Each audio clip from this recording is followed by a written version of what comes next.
What's going on, friends and family? My name is Skylint, and today we're going to be talking about my top 10 MMO top 10s, if that makes sense. This is basically the first season of Skylint Games, and we've come a long way. We've got 40,000 subscribers now. I'm hype about it. Hopefully you guys are still keeping the hype alive, but a lot of you guys still looking for an MMO to play after all this time. I know I've been trying to help you guys for a year now, but if you've missed something, or I don't know, maybe I could just kind of jog your memory. I got 10 MMO top 10s, which is like 100 games. There's a little bit of repetition here, but hey, I think it's about time that we peeled some eyeballs back onto these games and give them a second chance, or maybe for the first time ever, you really give it an earnest and honest chance. This past year's been crazy, absolutely. And thanks so much for the love, support, donations, and Patreon. That's how we keep the hype alive. Now, hopefully you guys are gonna keep having fun with these games, with the videos, and here's to another year. What's going on, friends and family? My name's Skylint, and often I get asked what's a good MMO to play as a new player, and so yeah, I picked out 10 games that hopefully you guys will still have fun in. Now, I ranked it based on how comfortable it will be for a new player to jump in and do all of the content. Now, the point of MMOs is that they're massive. You play with a massive amount of people, and they tend to be big games, which means there's a lot of information. So these games, for their respective genres, what they aim to do, they're the easiest to get into, and in fact, you'll actually find that most MMOs that are the most populated tend to be the ones that have the most to offer for both new players and returning customers, the hardcore crowd. Now, if you're not interested in the longevity of your play, you're not really too worried about that, then go check out Icing Ashley's top 10 casual MMOs. In fact, many of them are going to be on this list as well, though she has her own list for her own unique reasons. But like I said, this particular list is about those massive games that ease you into the massivity gently. If you're ready for that, let's do it. Top 10 MMOs to play for new players.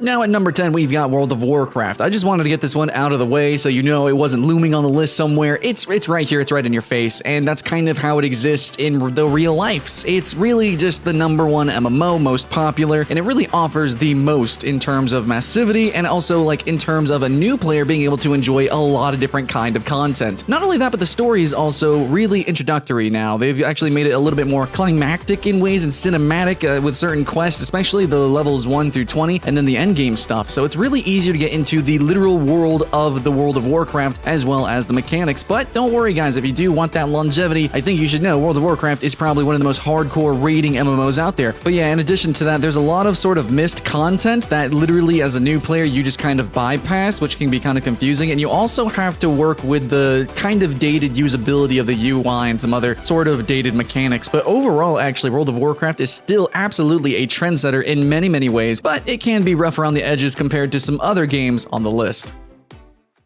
Next game I want to talk about is Star Wars: The Old Republic. Now, this is one of those games that directly emulates World of Warcraft in a lot of ways. Yeah, its UI is going to be similar, its physics are going to be familiar, but Star Wars: The Old Republic allows players, well, it's also free to play, so you can just jump in and try it out, though very limited, but it does have a significantly more cinematic introduction to the game. Like, literally, it's kind of like a single-player game, and then you can kind of ease yourself into the multiplayer component of the game, which in many ways will emulate kind of World of Warcraft. Now, it's not as big and open as many other games, but because it is actually sort of funneled and tunneled and a little bit more direct with literally teaching the player and literally force-feeding the, oh, there's a pun there, the story and the mechanics. Though I think most new players would be significantly more comfortable with an action-style MMO, this is a pretty good emulation of older mechanics, teaches you directly, and so for that, that's why it makes the list. Also, you don't really need to get too familiar with the story, honestly. It's Star Wars, like, who doesn't know? Next up, we have Planetside 2. Now, this is going to be for players who have never played an MMO, but also have never really played RPGs. So yeah, MMORPG. No, this is an MMO FPS, and this should be mechanically comfortable to anybody that's played pretty much any shooter ever. You just jump in and shoot people, man. Even if you don't know how to use a mouse and keyboard, there's lots of roles that you could play. You could be a support, kind of. So yeah, there's lots of different classes. There's lots of different vehicles that you can try to man. And what I really love about Planetside 2 is that there are roles for different sort of skill levels. You know, like I said, you can be a support, or you could fly in the aerial vehicles and be an air god, a sky god. So yeah, that's pretty fantastic. But really, the true fun factor to Planetside 2 is the fact that it does just kind of throw you into the massivity. It just throws you into the chaos. It's hundreds of people fighting hundreds of people fighting hundreds of people all over these different continents, these giant maps and bases. And normally that would omit it from this list. However, because it is mechanically very familiar and the whole point of MMOs is playing to learn and have new experiences, I think them just kind of throwing you in there because they kind of expect you. It's like, yeah, Yeah, you shoot them in the heads, you get them dead. Yeah, that's how you play the game. Well, yeah, it's fundamentally pretty simple, but at the same time, it's just chaos. It's insanity. So yeah, that's why it's not number 10, but definitely still makes the list.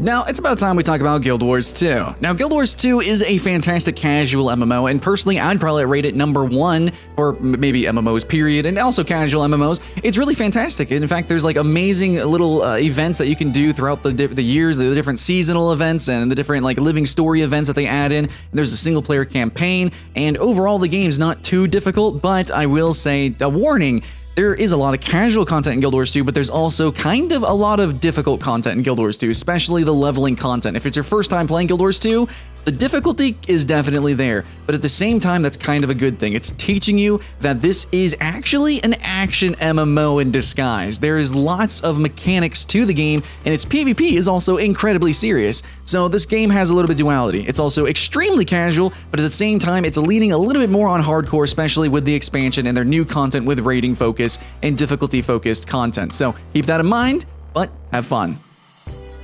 Okay, friends and family, going in at number 6 here, we got Albion Online. Now, some people might scoff at that because Albion Online is known as a hardcore, full-loop PvP sandbox MMO RPG. But the thing is Albion Online is kind of trying to be like, I want to say Care Bear in ways, but they kind of divvy it out in a really smart way. Basically, the game is very Care Bear. If you don't know that terminology, it basically means it's safe for new players. It's casual, but this is supposed to be a hardcore genre. So they just make it easy for new players to be safe, to farm up, to gear up, and it's just really easy to get uncomfortable and really get into this style of game. And that's why I really wanted to put Albion Online, because this is a hardcore game. It is a hardcore genre, but it's probably the easiest one. I mean, definitely compared to even, something like Mortal Online, much easier to jump into Albion Online and appreciate the hardcore PvP aspects. So yeah, it's not going to be number 1, but it is going to make it on the list here. And now coming in halfway on the list, we've got RuneScape 3, and now I really want to differentiate RuneScape Old School and RuneScape 3. So if you're a returning player and you want to have a little bit of nostalgia, RuneScape Old School is actually going to have some very interesting things and mechanics for you. It's a very hardcore and honestly very not new player friendly. But RuneScape 3 actually is fantastically new player friendly, especially if you have played maybe 1 or 2 other MMOs before. Jumping into RuneScape 3 is a fantastic experience. Now, some aspects to the game might seem slow and sluggish, but that's actually probably better for a new player. But later on, when you get into the hardcore content, like the PvP and the actual sandboxy nature of RuneScape, it becomes a lot more tactical and strategic, and so the game definitely ramps up in difficulty. But I feel like its introductory quests, the character, the charm of RuneScape 3 allows new players to really slowly learn the games for themselves. That's what I really love about RuneScape 3. It doesn't just slam tutorials in your face. It really teaches you the game by forcing you to learn and experiment and do things, and it's awesome. And basically, RuneScape 3 has the best quest system in all of MMOs, period, forever and always. And because of that, it allows new players to transition very well into the full game and the full experience. Number 4 on my list is going to be Elder Scrolls Online. Now, as a game that can be played on consoles is definitely phenomenal. If you have a console and you don't have a gaming PC, you can still play Elder Scrolls Online. Also, it can be played in third person or first person, so depending on what you like more or how immersed you want to be, you can absolutely do that in Elder Scrolls Online, which is more unique than any other MMO on this list. Like, you can go first person in some games, but do you really want to? Anyways, so Elder Scrolls Online is also going to be comfortable for people who have played maybe some other console action RPGs, or maybe, of course, the Elder Scrolls games. You'll fall in love, you'll fall right in line with this game. The dungeons really don't take that long, they're not too enduring, okay? And the open world content has a lot of dynamic events, which means players are constantly crisscrossing and constantly helping each other, so it's pretty easy and very fun leveling. I put it on 2 different top 10s that mention that, and overall, I just feel like Elder Scrolls Online definitely targets the leveling experience as being the real experience, and people who are searching for this kind of list are also looking very specifically for that. So yeah, there you go, Elder Scrolls Online. But next on the list, we have Final Fantasy XIV. Now, when it comes to hardcore MMOs, Man, that's kind of weird saying that on this kind of list, but Final Fantasy XIV does completely and almost wholly focus on the end game content. That means like it's raids, it's dungeon content, and those dungeons take a long time. Okay, you're not just going to be expediting right through the game. No, not at all. Okay, the leveling is incredibly elongated. And basically, there's a whole lot of wordage with this game. There's a whole lot of story, there's a whole lot of mechanics, and a lot of interesting, unique things to the game that you're gonna have to learn. But essentially, 99% of your time spent in the game is a tutorial, okay? They really take your time to teach you the game. Essentially, Final Fantasy XIV expects that you have never played an MMO before, and yet this is still a hardcore MMO. It's a hardcore raiding MMO. So basically, the whole leveling process is one giant tutorial, which might be boring to some, but to others, they understand that it's all about the end game. You need to understand these mechanics, and then when you finally get there, then even as a noob, you will be ready to begin to tackle the end game, which other games on this list simply don't do, and so I have to applaud Final Fantasy XIV for that.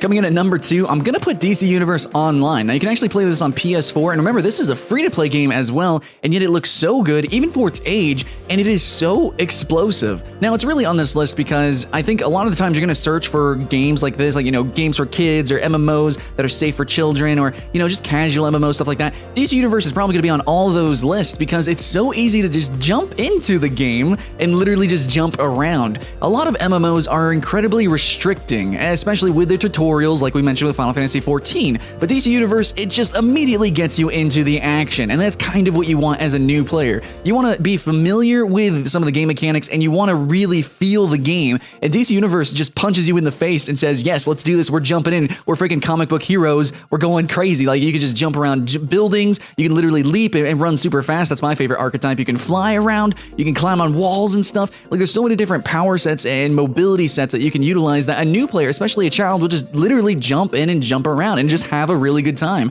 But it also offers a really interesting leveling process for people who, yeah, it's all comic booky and it is definitely cheesy, but it slowly introduces you to some actually very interesting concepts for the MMO genre. So this is actually one of the most unique MMOs out there, and absolutely, if you're looking for a casual game or not, I don't know, dude, it's just a special something, and you should probably try it out.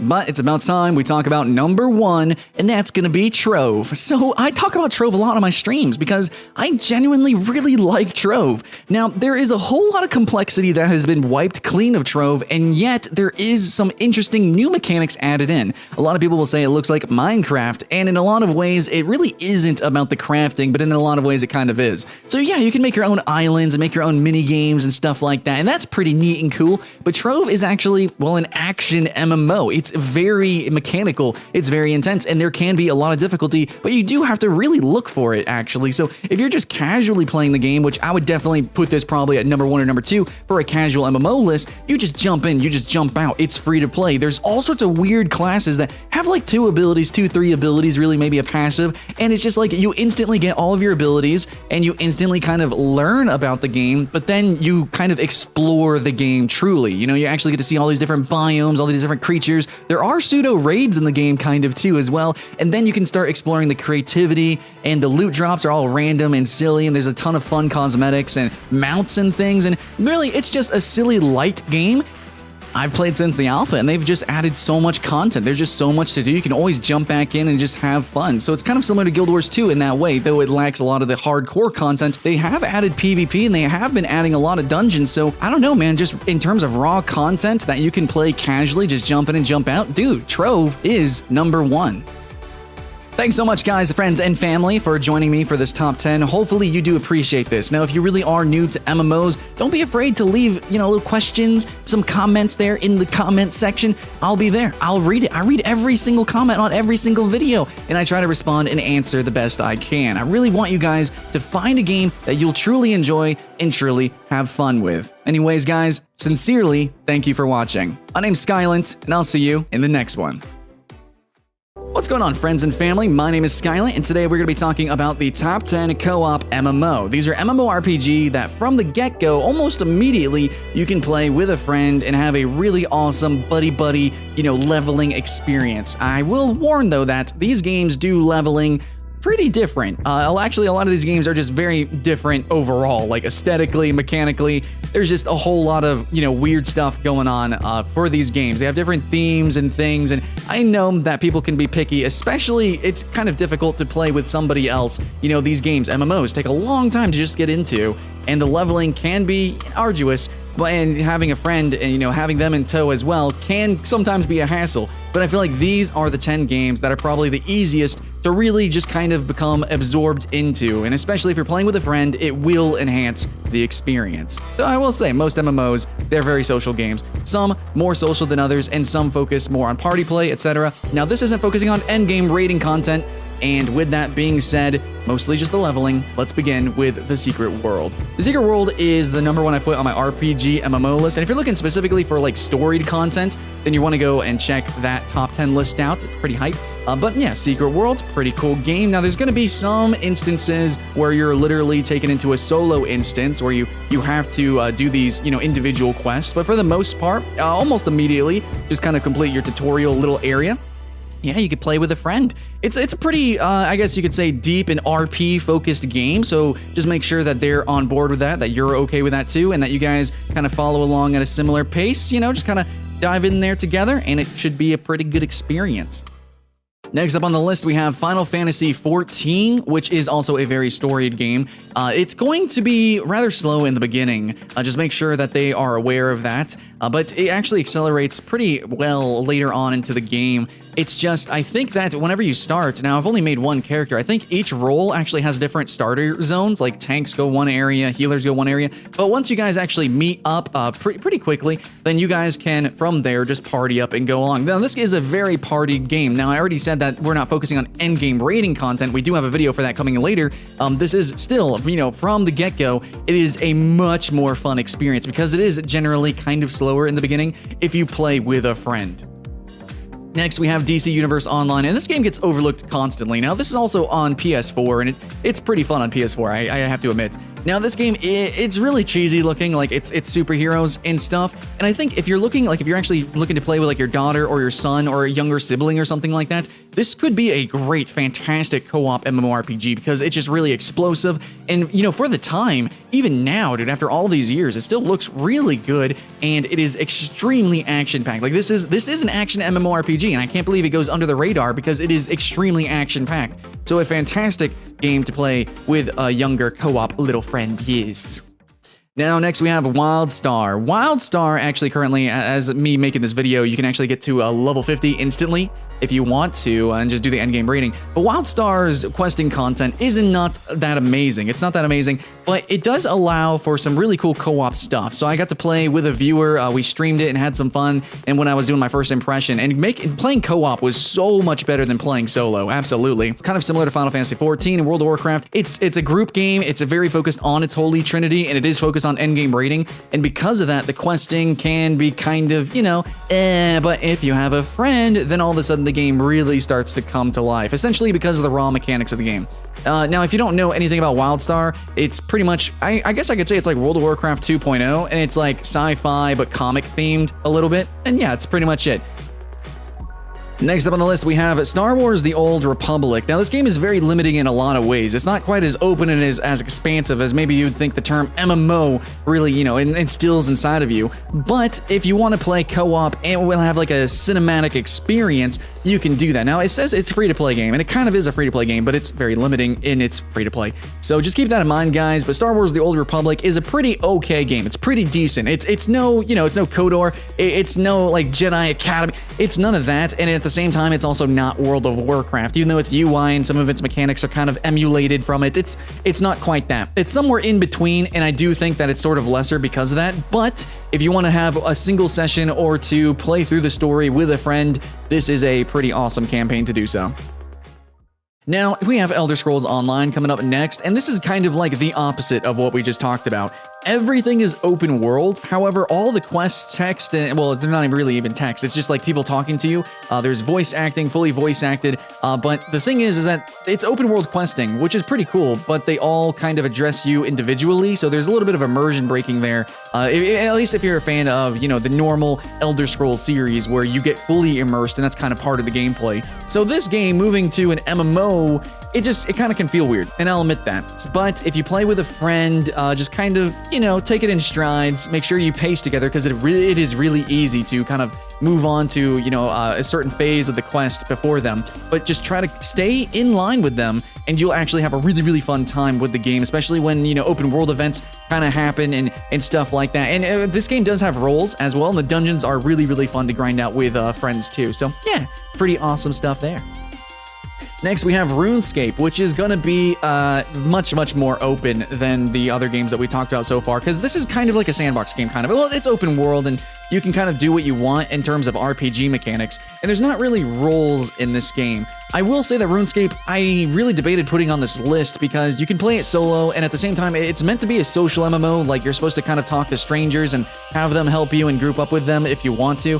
But if you play with a friend, and this is how I've almost always played RuneScape, and I have some amazing memories, so much with like my best friend playing RuneScape, it's a really fantastic game to play with somebody because the quests are really charming. Now, it is not voice acted, okay, and you do have to read the quest text, but I'm telling you, it's really good, it's charming, it's funny, and the quest text is super fast to read. Like, you just go boom, boom, pow, line, line, line, you get the punchline, you're done, hoo, hoo, ha, ha, and you're ready, good to go. The game has some puzzles that it's always good to kind of brainstorm with a friend, you know, how to solve it, stuff like that. And there's a lot of the times where you need to brute force through some areas, or maybe you just want to do that tactic. And it's always good to, you know, bring a friend for some brute force. You know what I'm saying? So yeah, RuneScape. There's a couple ways to play it. It's totally viable to play solo, and many, I'd probably say most people do. But RuneScape even has some quests that absolutely require other people to help you. It's just overall a lot of fun, very social game, and if you bring somebody with you, then immediately you're going to be having that amazing full potential of RuneScape.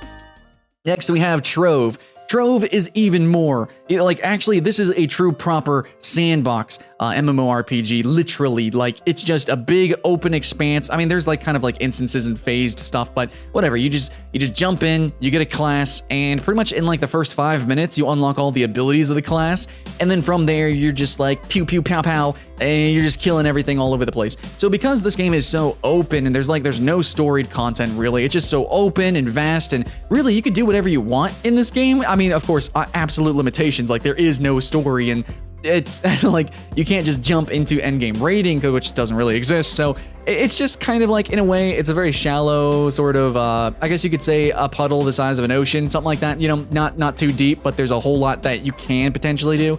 It's kind of like that. It's one of those games that you just jump in and just kind of do some things. There's a lot of creativity, though. You can actually create your own like little islands and kind of make mini games in there if you want to.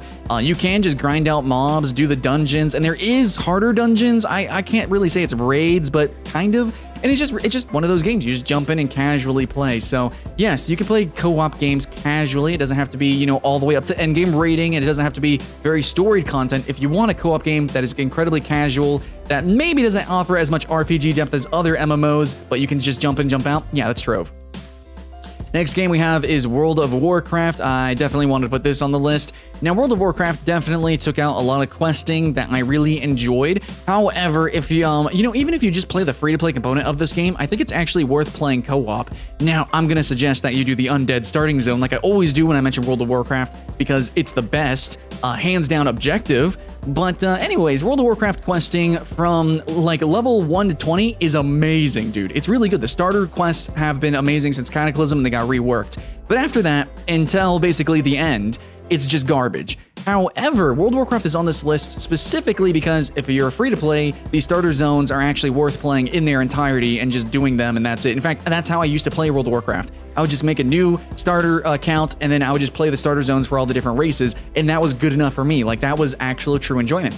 However, it's on this list mainly because the leveling can be focused like through dungeons. So if you just want to do dungeons to level up, you can actually do that. And it's actually a lot of fun. And this, just like Final Fantasy XIV and Wildstar, it's focused on raiding. So immediately when you're doing these dungeons, as long as one of you is a healer or a tank, you're going to be getting into these dungeons really quickly, and you're going to be having a lot of fun, really cooperating with them, but you're also playing with some other players. So keep that in mind. Not exactly the most storied game, but overall mechanically, just leveling up through dungeons is really fun. And you can always go out into the open world and kind of do some open world quests. Some of them are kind of good, some zones are better than others. So I don't know, maybe look up which zones are actually really fun and good. Hey, Ghostlands, it's pretty hype. Also, Undead Starting Zone. But yeah, World of Warcraft, it's a staple. I gotta put it in. And lastly, I want to talk about Guild Wars 2. Guild Wars 2 is kind of weird. So for one, it's got to be on this list because it has episodic content. So if you want to play with a friend and then do the new episodes, you know, and play it kind of like when you get a friend and it's like, oh man, the new episode of the 100's on it. Hey, I like the 100. Let's go watch it, dude. And you guys just watch a new, episode. You know, your freaking Saturday night cartoon or something, maybe. I don't know, Dragon Ball Z, dude. Get hyped, get the popcorn. It's like that, dude. So you can actually go and play with people, do the episodic content, though it's very single player-ish feeling. And I guess you can co-op your actual single player story. You have your own individual campaign. You can do that. But I really like Guild Wars 2 because of the living world. So just running around, just doing the quests with other, your other players and doing the actual open world bosses, the giant bosses, and jumping puzzles with a friend, it's just kind of fun. But I know objectively speaking, you can do that solo completely. Because the game is so social, there's not really a need to actually party up. So the stuff that you really want to do partied up is gonna be stuff like maybe some dungeons. Some dungeon stuff is pretty cool and you can do that pretty quickly, immediately. You can jump into PvP immediately, which is really fun. And really, I really want to hit it home that the episodic content, joining together with somebody and doing that together is a lot of fun. It's really cool. This is pretty much the only game that does stuff like that. So yeah, for that reason, if you want that, well, this is where you gotta go to get it.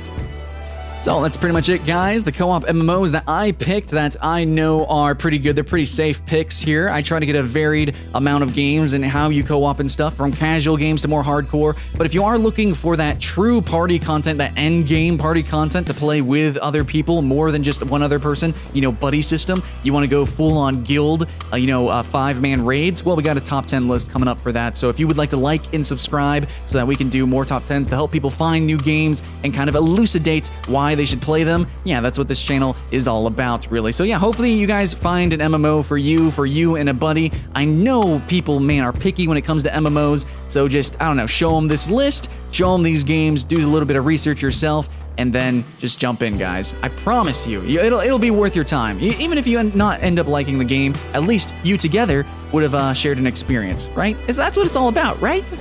Even if you have to just laugh at the game.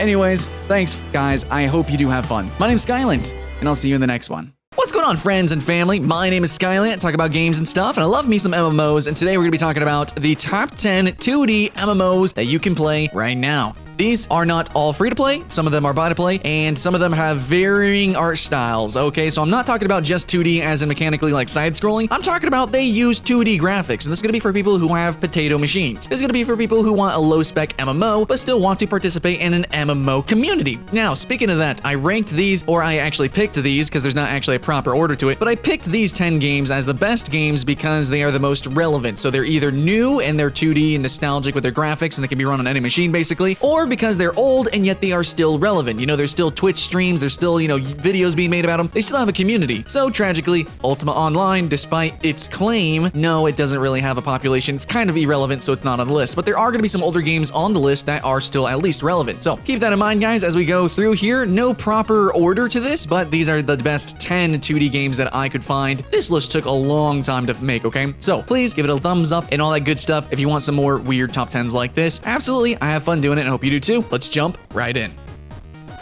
Alright guys, opening up the list in no particular order, we're going to be talking about a game called Screeps. Now, Screeps is an open source MMO RTS, and it's actually a real-time strategy game. It plays like one because you're constantly amassing your units, but you program your units. And it is an MMO game because you are playing in a massive world with multiple people online, obviously, massively multiplayer, and you actually interact with their Screeps. So it is a sandbox game for programmers. Yeah, wherein the core mechanic is the programming of your unit's UI. So they do everything for you. You have to program it, and then in real time, they do the do. Yeah, you control your colony by writing JavaScript, which operates 24/7 in a single persistent world filled by other players on par with you. Now, this is a newer game. It came out November 16th, 2016. You can buy it for $15. But keep in mind, because of the nature of the game, you do have to purchase a subscription because the servers are doing the calculating. You're just doing the programming. All in all, though, this is probably the most unique game on the list, or maybe possibly for an MMO, period. Screeps, guys. Check it out.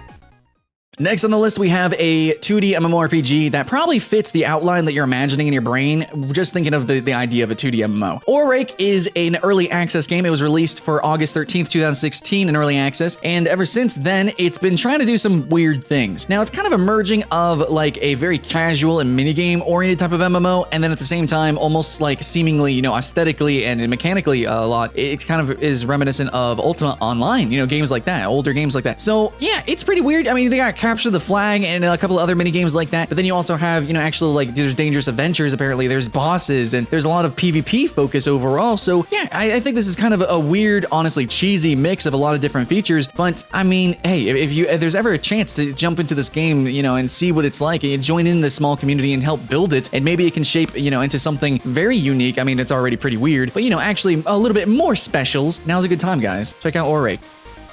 Next up, we have a game called Tibia, just a little known game. Yeah, no, this is actually probably your first MMO. Many people start out with like World of Warcraft, RuneScape, maybe Ragnarok, but hey, Tibia is one of those games as well. In fact, it still has about 9,000 players when I just now checked playing currently, so that's a lot more than many modern games, even MMOs. So Tibia, if you haven't heard of it, well, it's one of those older MMORPGs, but it's also one of the few that have really kept up its popularity, similar to RuneScape or maybe World of Warcraft. A lot of games have died down, have dwindled, but even on new media sites like Twitch, Tibia actually still has a pretty good following, and maybe because of those sites, that new social experience that we can have on YouTube and on Twitch streaming, maybe that's why older games that have really stood the test of time are proving themselves all over again today.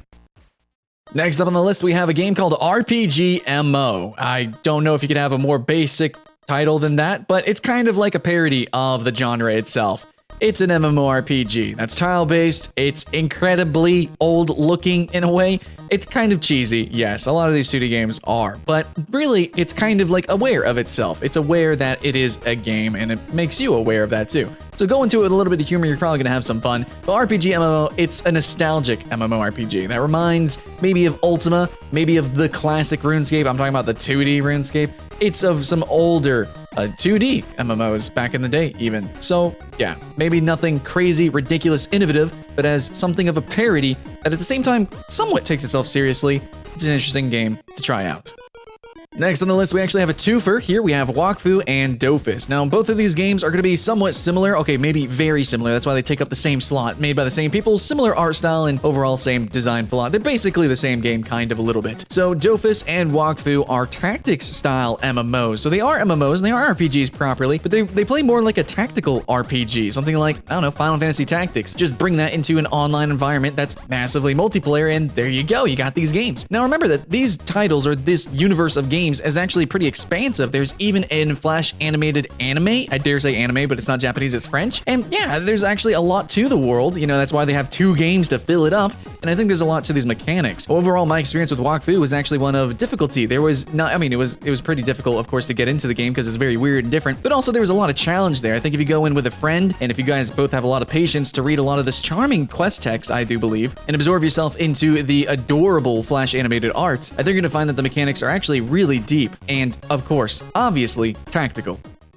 Alright friends, the next game we're going to talk about is called Illyriad, and I feel like there's just no way I could even properly actually explain what this game has to offer. Basically, it's an MMO strategy game, and in my opinion, aside from Clash of Clans, which offsets some of its complexity with real-time elements, I think Illyriad is the only serious MMO strategy game out there. So if you want RTS-like gameplay, tower defense, stuff like that, you're going to play Clash of Clans. In similar games, Dominations, but Illyriad, when it comes to basically like, Game of War and all the other copy-paste type of games out there, Illyriad's the only one that actually takes itself seriously and does things that are actually new and surprising. It actually has strategy, hundreds of units, crafting, player economy, all sorts of different crazy stuff, an actual interactable world, a game that, for an MMO strategy game actually has strategy and actually feels like an MMO. That's Illyriad, and I mean that. Singularly, that is just Illyriad. I honestly don't think any other strategy game out there does it right, and the only one that does anything different is Clash of Clans. So there's that, guys.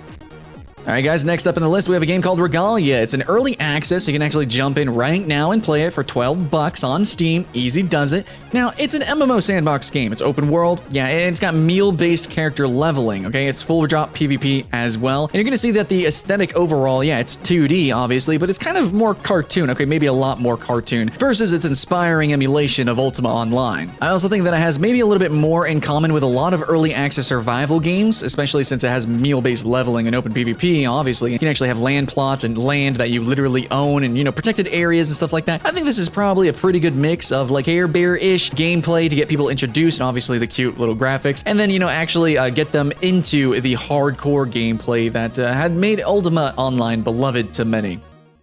Moving swiftly through the list, we have another Ultima Online inspired game called Wild Terra. Now, the Wild Terra it's a massively multiplayer life simulation type of game. It is very player driven. Incredibly, it's basically essentially wholly player driven, set in a medieval world. Now here, everyone's going to be able to find an occupation, maybe, you know, a job of some sort, or life skills that appeals to one's inner, you know, avatar. You know, world exploration, there's hunting, crafting, home decorating even. You know, there's lots of fights, and there's castle sieges, and of course, open world PvP and all that good stuff. Yeah, you start out as just a bare bones survival, and then maybe eventually you can become a medieval king. It's a very social game that focuses on a very serious and hardcore niche. If you like that, you're gonna enjoy this game. Overall, it's lukewarm reception right now in early access. Can improve, 15 bucks. You can jump in. Again, very targeted audience. Most of these games are, honestly. But if you are part of that targeted audience, I think that Wild Terra doesn't have too much real serious competition. Next on the list, we have Realm of the Mad God. You guys knew this was gonna be on the list. Of course, it's one of the most popular MMOs out there. And yes, it is an MMO. I know it looks really arcade and simplistic, but yeah, I mean, you're not wrong, actually. It's an arcade bullet hell. Just like, imagine it, instead of it being single player or co-op, it's a full-on open MMO system. Like, the quests are open world, the dungeons are open, even the final raid confrontation with the Mad God and everything basically is completely open. You just jump in, jump out, which is an amazing feature for such a light game, for a browser type of game. Also, saying the word light, this is actually a rogue light type of title. It is an action rogue game where, yeah, you have dungeons and you have RPG mechanics and everything, acquire loot and stuff and stats, but no, your character can actually die. However, you are rewarded whenever your character dies or whenever you return to the realm because you actually get new classes, just like you would in a roguelite. So yeah, it's a roguelite MMO bullet hell thing. It's weird, it's special, and that's why it's standing the test of time. Please check out Realm of the Mad God if you haven't, if you're one of the few souls that haven't. It's really awesome, and it's a pretty cool game to keep jumping back into every once in a while. I promise. And lastly, we have Starbreak. I think a lot of you guys just kind of cried out, like thinking, whoa, where's Dungeon Fighter? Where's Maple Story? But I don't think those games are really appropriately MMOs. See, in Starbreak, you actually have full raids, like dozens of players, even more, all actually working together in open dungeons, in these open giant monster fights, and it's crazy, it's hectic. And while Starbreak might actually take a break away from a lot of RPG mechanics and it's really more action, I feel like those other games fit more the definition of an action RPG because they're really just dungeon divers. Or Starbreak, even though it is 2D and it does focus heavily on the action component, it still feels more massively multiplayer, which is why I made the list. Now, if you're worried that maybe the action's a little bit too intense for your machine, don't worry guys, Starbreak is actually, well, being a new game, fairly optimized, and it's 2D. It's totally fine, guys. You're gonna have a good time with this game, I promise. Platforming, dungeons, and actually there's a pretty good deal of difficulty, and I think there's a lot of mechanics with these. Like I said, you know, it's very action-based. You actually feel that physically as a player playing this game. So not only does it kind of trump those other games in the action RPG department, I think it also just trumps it in the massively multiplayer department, and it's pretty freaking new, so why not jump into Starbreak?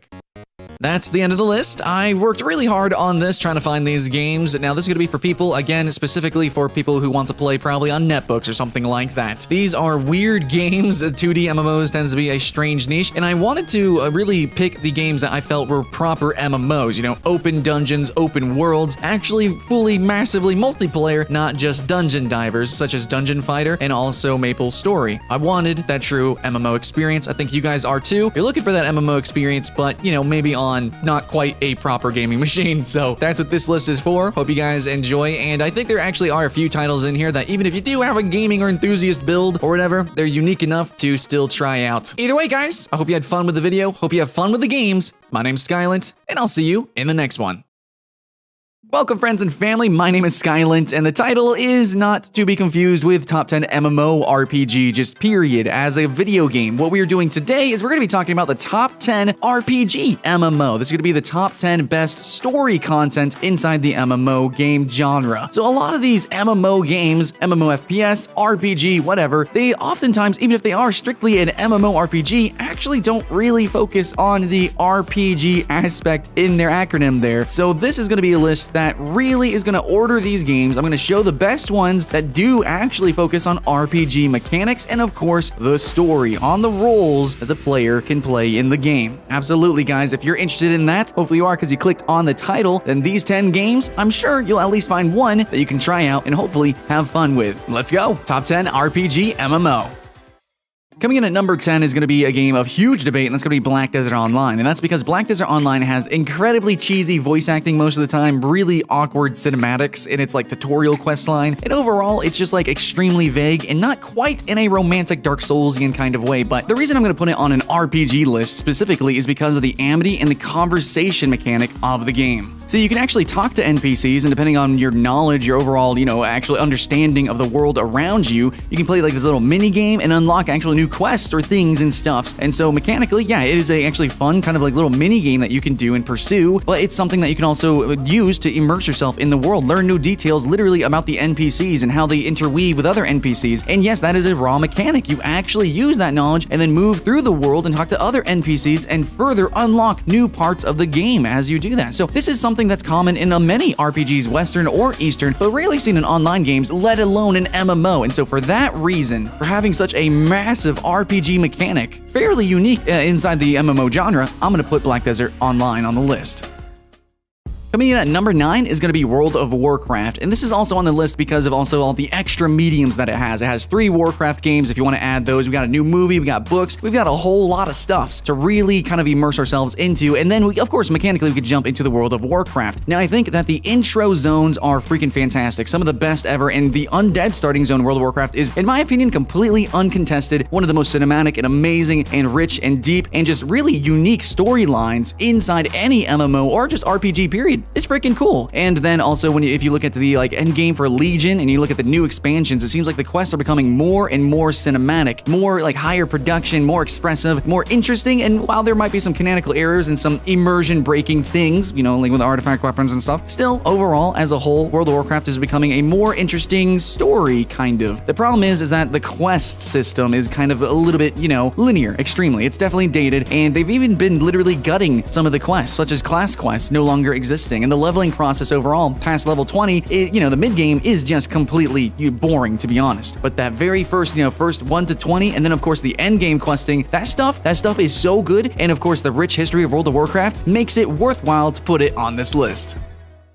Now, filling our number 8 spot is going to be Star Trek Online, which also featured in a top 10 free-to-play MMO list, which I think, overall, it's got some really nice redeeming features, but it is still a very niche game. It's very focused on people who enjoy the Star Trek universes and timelines, and yeah, it gets weird and complicated. It is a sci-fi game, too, as well, so further, separating itself from other fantasy MMORPG. But if you have any sort of interest in this game, I think that this is a game that really caters to, yes, maybe a smaller audience for a massively multiplayer online game, but those are some of the best games to really immerse yourself into their stories and their communities, because the communities also help to create the stories. Now, technically, I think it's non-canon. It doesn't really fit or interweave into the TV show or the movies, but what it does do is fit very properly and help to expand those concepts, those ideas, and the overall aesthetic. So if you're interested in that, this is absolutely the game for you, and there's really nothing else that competes that looks like this at all.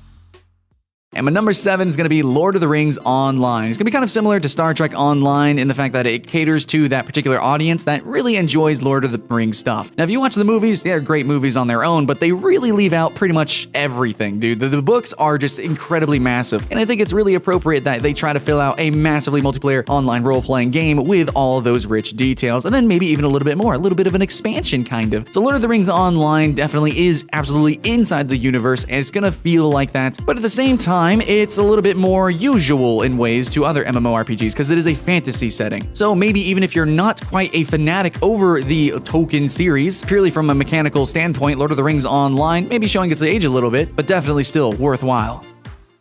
Next up on the list, we have Star Wars: The Old Republic. Now, this is heavily focusing on the RPG aspect, because in my opinion, they sacrificed a tremendous amount of the MMO portion of the game for this story, but that's kind of okay. If you are looking for a storied element, like essentially it is a single-player experience, then you can have a pretty freaking cool time with this game, and then later kind of go into, the expanded components, the multiplayer, the PvP, stuff like that. And mechanically, it's kind of reminiscent of how World of Warcraft plays and feels, but it's set in the, Star Wars universe. And remember, it's not quite like the openish world that you see maybe in Black Desert or even like World of Warcraft. It's significantly more linear. So at the same time, maybe some people are kind of contesting this game's existence because there actually used to be some really, really good single-player Star Wars RPGs. I understand that, but we aren't getting any of that anytime soon, it seems. So this is our best bet for now. And then, yeah, if you do normally like MMOs, then this should be a pretty good fit.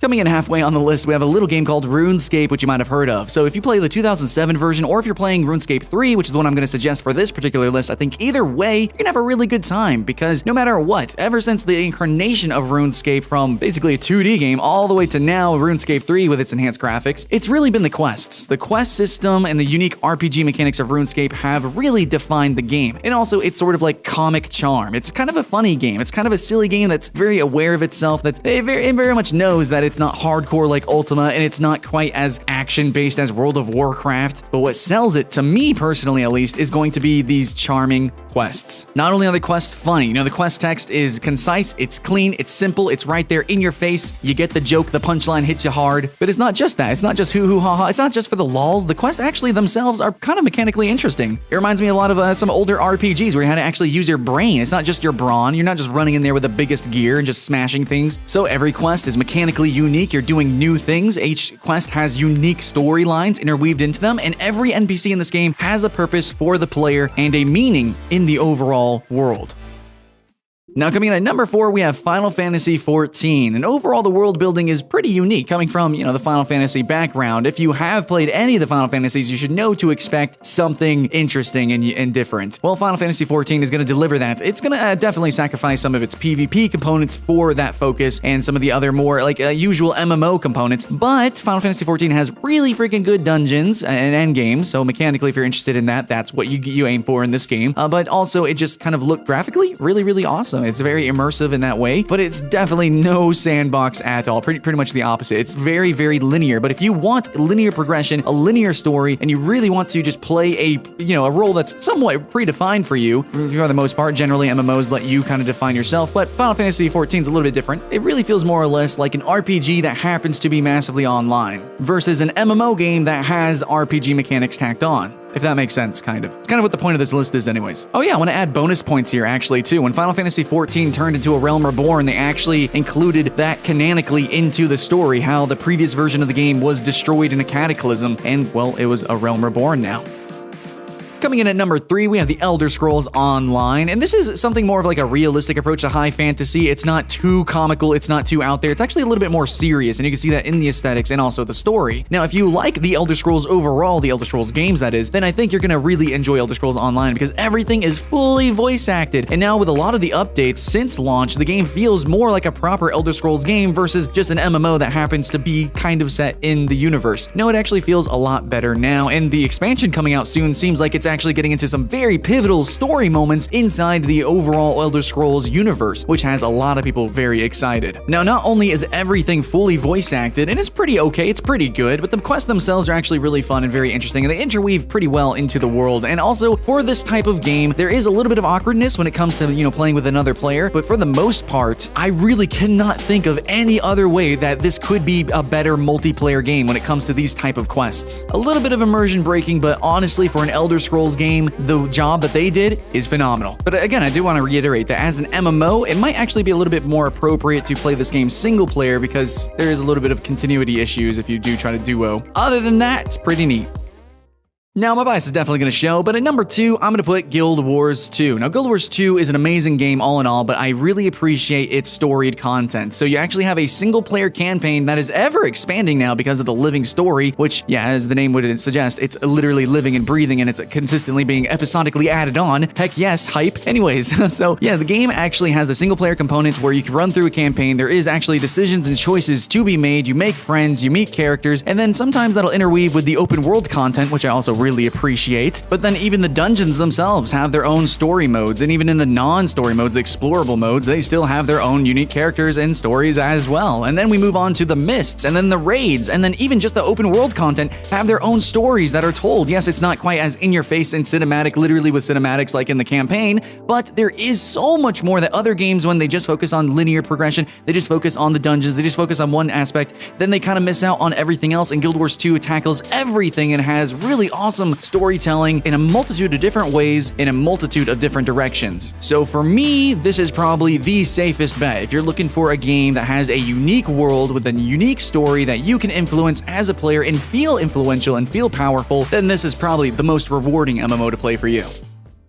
My number 1 pick for storied MMO, or, MMOs based on questing, or RPG MMO, I'm gonna put The Secret World. Now, in my opinion, I think that it's not quite as action-packed as I would like. It's not quite as action-packed as really the game kind of sold itself to be on. It kind of looks like an action RPG, but whatever, that's debatable anyways. Opinions aside, this game focuses on its story content, on its underlying world building. It's kind of cosmic horror-y. Overall, actually, it's kind of like a horror MMO, which is very unique, but it also just like in your face has true RPG mechanics in the forefront. It has like this deck building mechanic where you can actually, create a lot of different builds and such, which is maybe reminiscent of something like Guild Wars 1, actually, but also its raw story is unique. It's a unique setting. I very much appreciate that. It's not too fantastic. It's definitely down to earth a little bit more, and it's definitely a lot darker than other MMOs, which probably makes it, less colorful, less explosive. Probably why it did fly under the radar. But I think at the same time, it's also because of that the community has grown to be so interesting. Essentially, if you want an RPG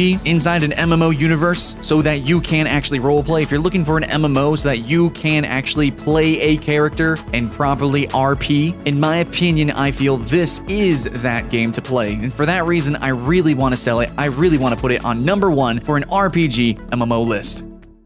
So that's my list for top 10 RPG MMOs, and I think it's just kind of funny that a lot of MMORPGs don't actually focus on RPG content, but I think these 10 games do a pretty neat job. They maybe have some unique mechanics, maybe some of them are just hugely expansive or have a huge amount of back lore or additional content outside of the game itself in other mediums. Whatever the case, these games have stuff. They have stuffs to read, to immerse yourself into, and whatever stuffs you're into, I hope that you can find at least one of these games to, just dive right in and become immersed yourself. But I know different strokes for different folks. People like different aesthetics and such. So if there's a game that maybe I missed or something, maybe I just wasn't aware of, please let me know in the comments below. These top 10s, community events, man. They're community endeavors. So please. And I just want to say thanks so much for joining this community, friends and family. Hopefully you had fun with the video, and hopefully you have fun with one of these games. My name's Skylent. Please come back, and I'll see you in the next one.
my memory finally came back.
Hey friends and family, my name is Skyley, and you know I love MMOs. You know what I really like most about MMOs is finding some new ones and having new experiences, and guess what guys, I made a whole list based on that concept. This is going to be the top 10 most innovative MMOs. So if you are interested in playing a new game and you do want a new experience, then these are probably your best bets.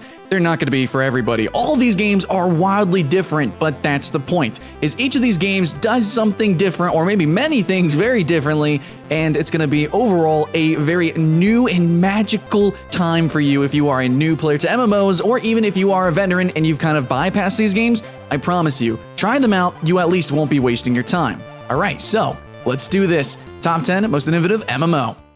Alright, first on the list, we have Arche Age. Now, Arche Age could have been the most popular MMO in the world, in my honest opinion. I think that a lot of people think that this game could have been giant, and actually, it still is one of the most popular games out there. It's a great free-to-play sandbox MMORPG that has a linear intro, so the game, it kind of seats you in nice and gently. You go in, and you start out with one class, you pick up another class, and you pick up another class, and you kind of mix and merge 3 different classes to make your own true class, and it balloons out into a sandbox universe or world that you can actually explore. You have pirate ships, and this open world warfare, and yes, it uses tab targeting, but with the class combination system, it's really tactical, it's really strategic, and there was a whole lot to this game with its economy and everything. It really could have been a fantastic, amazing fantasy sandbox MMO, but I think we all know really the detriment to the game, and that's going to be the pay-to-win aspect. But still, it's innovative, it is original, whether you love it or hate it, whatever, that's going to be for all of these games, whatever.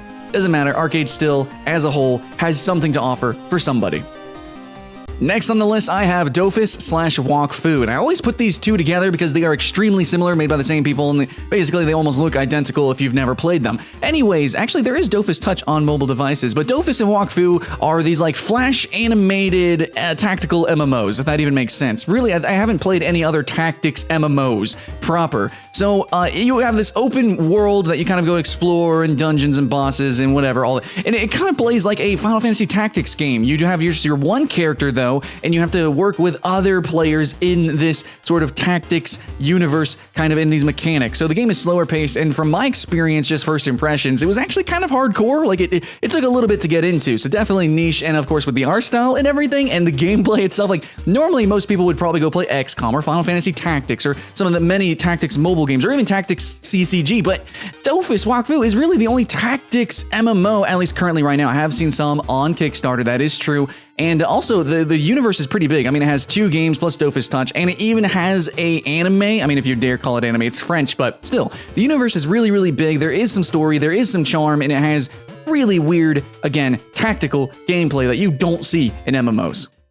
Coming up next, we have Albion Online. Now, it's kind of debatable if it should be on this list, probably, in some of your minds, because it obviously pulls a lot from something like Ultima Online. There's other sandbox games coming out and also on this list, but what makes it really, really special is going to be the fact that it's cross-platform, and properly at that, with mobile devices. And this game was really designed to be in that sort of cross-platform universe. Like, it really does control kind of well on both, and it looks really good on PC, it looks fine on mobile devices. Of course, it still has some development to go, it's still not fully released, but it's coming up pretty soon. In fact, by the time you watch this video, statistically, you probably, you already played Albion Online, or at least it's out now. So Albion also is really special to me because it's kind of the spearhead for a new trending genre, such as like MMOBA, if that makes sense. It feels like a MOBA, and I don't just mean because it's isometric, but many of its abilities are pulled straight from MOBA inspirations. Even its guild versus guild, the most intense and competitive form of combat in this game, isn't Zerg-based, it's actually 5v5 set in instances there. And there is open world ganking and stuff like that, but the overall open world also kind of feels MOBA inspired with its design.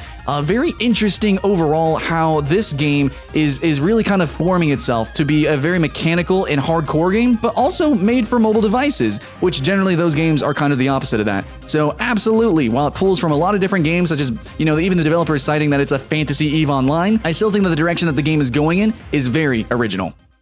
And next on the list, we have Guild Wars 2. Now, if you follow me, you probably know that Guild Wars 2 is my most played MMO to date at the moment. And it's because mainly of the base content, as well as mostly like jumping puzzles and the living story and all the casual stuff in GW2. I think that's really the epitome of what this game has to offer. Now, if you're not into weird gimmicks like that, if you don't want to do the seasonal events, if you don't want to do jumping puzzles, if you don't just want to explore or do the campaign or do the story, the episodic story that they keep adding on, that, I don't know, it's maybe not for you, but they are adding in rating, and the dungeons do have a nice taste of difficulty as you are leveling. But a lot of people kind of come into this and they just kind kind of grind hearts, or they just kind of do just one thing. They're just doing the single-player campaign. But the thing is Guild Wars 2 is very well-rounded. Maybe it doesn't do the best of anything, but what it does actually, in my opinion, it does different than anybody else is going to be these seasonal events. It's going to be these jumping puzzles. It's going to do all the fun, casual stuff, these mini-games. Actually, I would probably consider Guild Wars 2 one of the best mini-game MMOs out there. Even though a lot of people approach it as if it's going to be something like World of Warcraft or Terra or Wildstar, Guild Wars 2 is actually significantly more focused on just kind of explosive, colorful fun. Yeah, it has a really hardcore PvP scene, absolutely it does, and now it's adding in ratings with the expansion.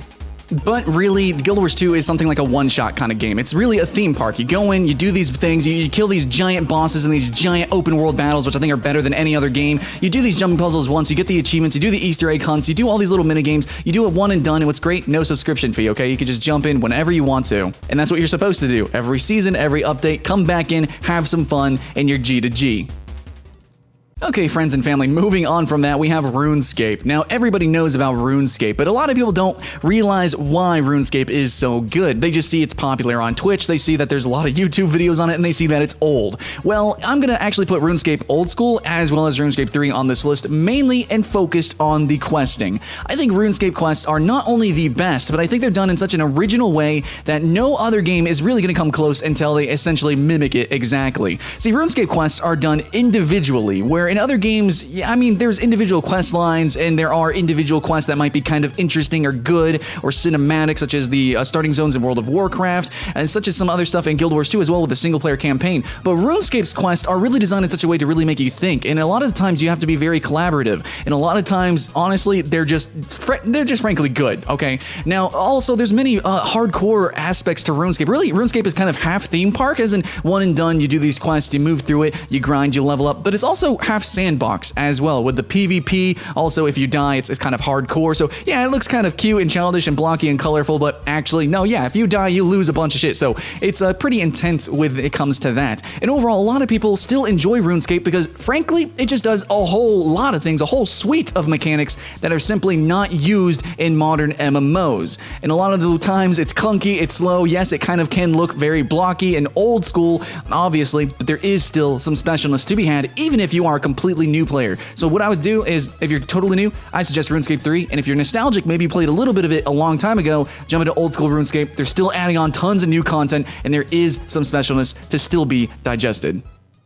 All right, making our way through the list here, we have Elder Scrolls Online. So Elder Scrolls, when it comes to every other modern MMO, really, I think, trumps with immersion. Obviously, it can be played in first person or third person, and it feels very reminiscent to, obviously, the Elder Scrolls titles as a whole. Now, you might come at this from two different points. If you've already played Elder Scrolls games, then maybe you'll feel off-put by the social and online features of this game, and if you already play a lot of MMOs, then you might feel very strange at how actual single-player these quests are designed. But in the end, no other MMO really tackles the game or the genre like this. It's very weird, okay? So a lot of the game is directed directly at the player. It is a very single-player experience, and yet at the same time, you see all these players running around, and some quest lines maybe don't make sense, but overall, because of that direction of the quest, and it's fully voice-acted, incredibly cinematic, and you do have a lot of dynamic events around the world, too, with these field bosses, and you do have, like, the freaking Oblivion portals opening up. You do have a lot of stuff that's happening around the world that makes it feel like an MMO, but at the same time, it's very directed at you,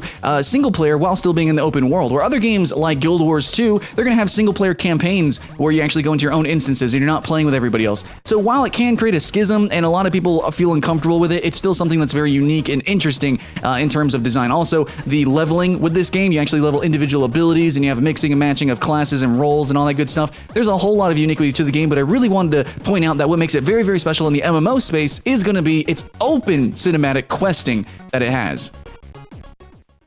And next on the list, we have Black Desert Online. And immediately, I'm just going to say it's the combat, pretty much. I mean, if you watch the trailers, if you're actually enticed by this game at all, it's most likely because, yo, dude, look at that combat. In fact, this game contends with action RPGs that aren't even online for most action-y action combat. I'm talking about, like, some Dynasty Warriors stuff, some wuxia. It's really, like, literally explosive. Lightning and, like, these shadowy spells and all fire and little cannonballs, and it's crazy, man. The game is so mobile, so action-packed, and so combo-oriented, it just doesn't feel like an MMO. In a lot of ways, that's actually to a detriment because of the ping and latency and the frame rates. But dude, face value.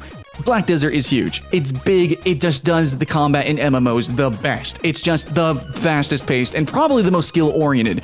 But in the end, there's actually more things to Black Desert that make it special. You have the whole weird RPG mechanic with the conversation system. You can actually talk to NPCs and gain knowledge of different things, and that opens up different quests, and you can actually buy and sell at higher prices. And it's just a lot of weird RPG stuff. I actually put this on my top 10 RPG list too because of that, even though it's a sandbox game that doesn't really have a proper quest system or really proper RPG mechanics when it comes to usual RPGs. But then also it has like this weird economy system where you can have workers, and you kind of have this node empire, you connect different cities to each other, and you have like this trading routes, and then actually you can literally trade. You can just, if you want to, you can just go back and forth from cities and trade.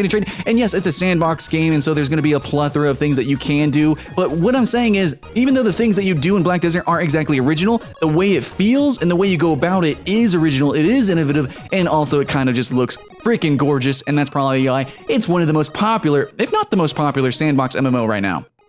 Right, but on a word about sandbox, if Trove even really counts, it's really more of like a sand park, or I guess kind of like a theme box, if that makes sense. So Trove is like, I mean, it looks like Minecraft, but really it is significantly more action-packed, and it has so many weird and silly classes, and I've put Trove on so many top 10s, especially like casual top 10s or top 10, like MMO for noobs, and you know, stuff like that. It's really easy to just jump in and play with the whole family, but it does have a layer of difficulty to it, at least when I played back in the day. If you want to go to the end game and do those shadow arenas and really push yourself, you know, how far can you grind, you know, how fast and furious can you go, you know, stuff like that. You can actually push yourself with this game. And also the creativity, because you do actually kind of like, you make your own little house that you can spawn on the map, which is really cute, but you also make your own islands, you can make your own mini games and stuff like that. And there is PvP in the game now, and I don't know, there's a wealth of things that you can do, and immediately as soon as you jump into the game, you're greeted with this, you know, really cute and colorful and yes, boxy art style. It's really easy to jump into. You can just jump right into the PvP. Immediately, like, you learn all the abilities of your class in like less than 30 minutes. Like, it's really easy to jump into.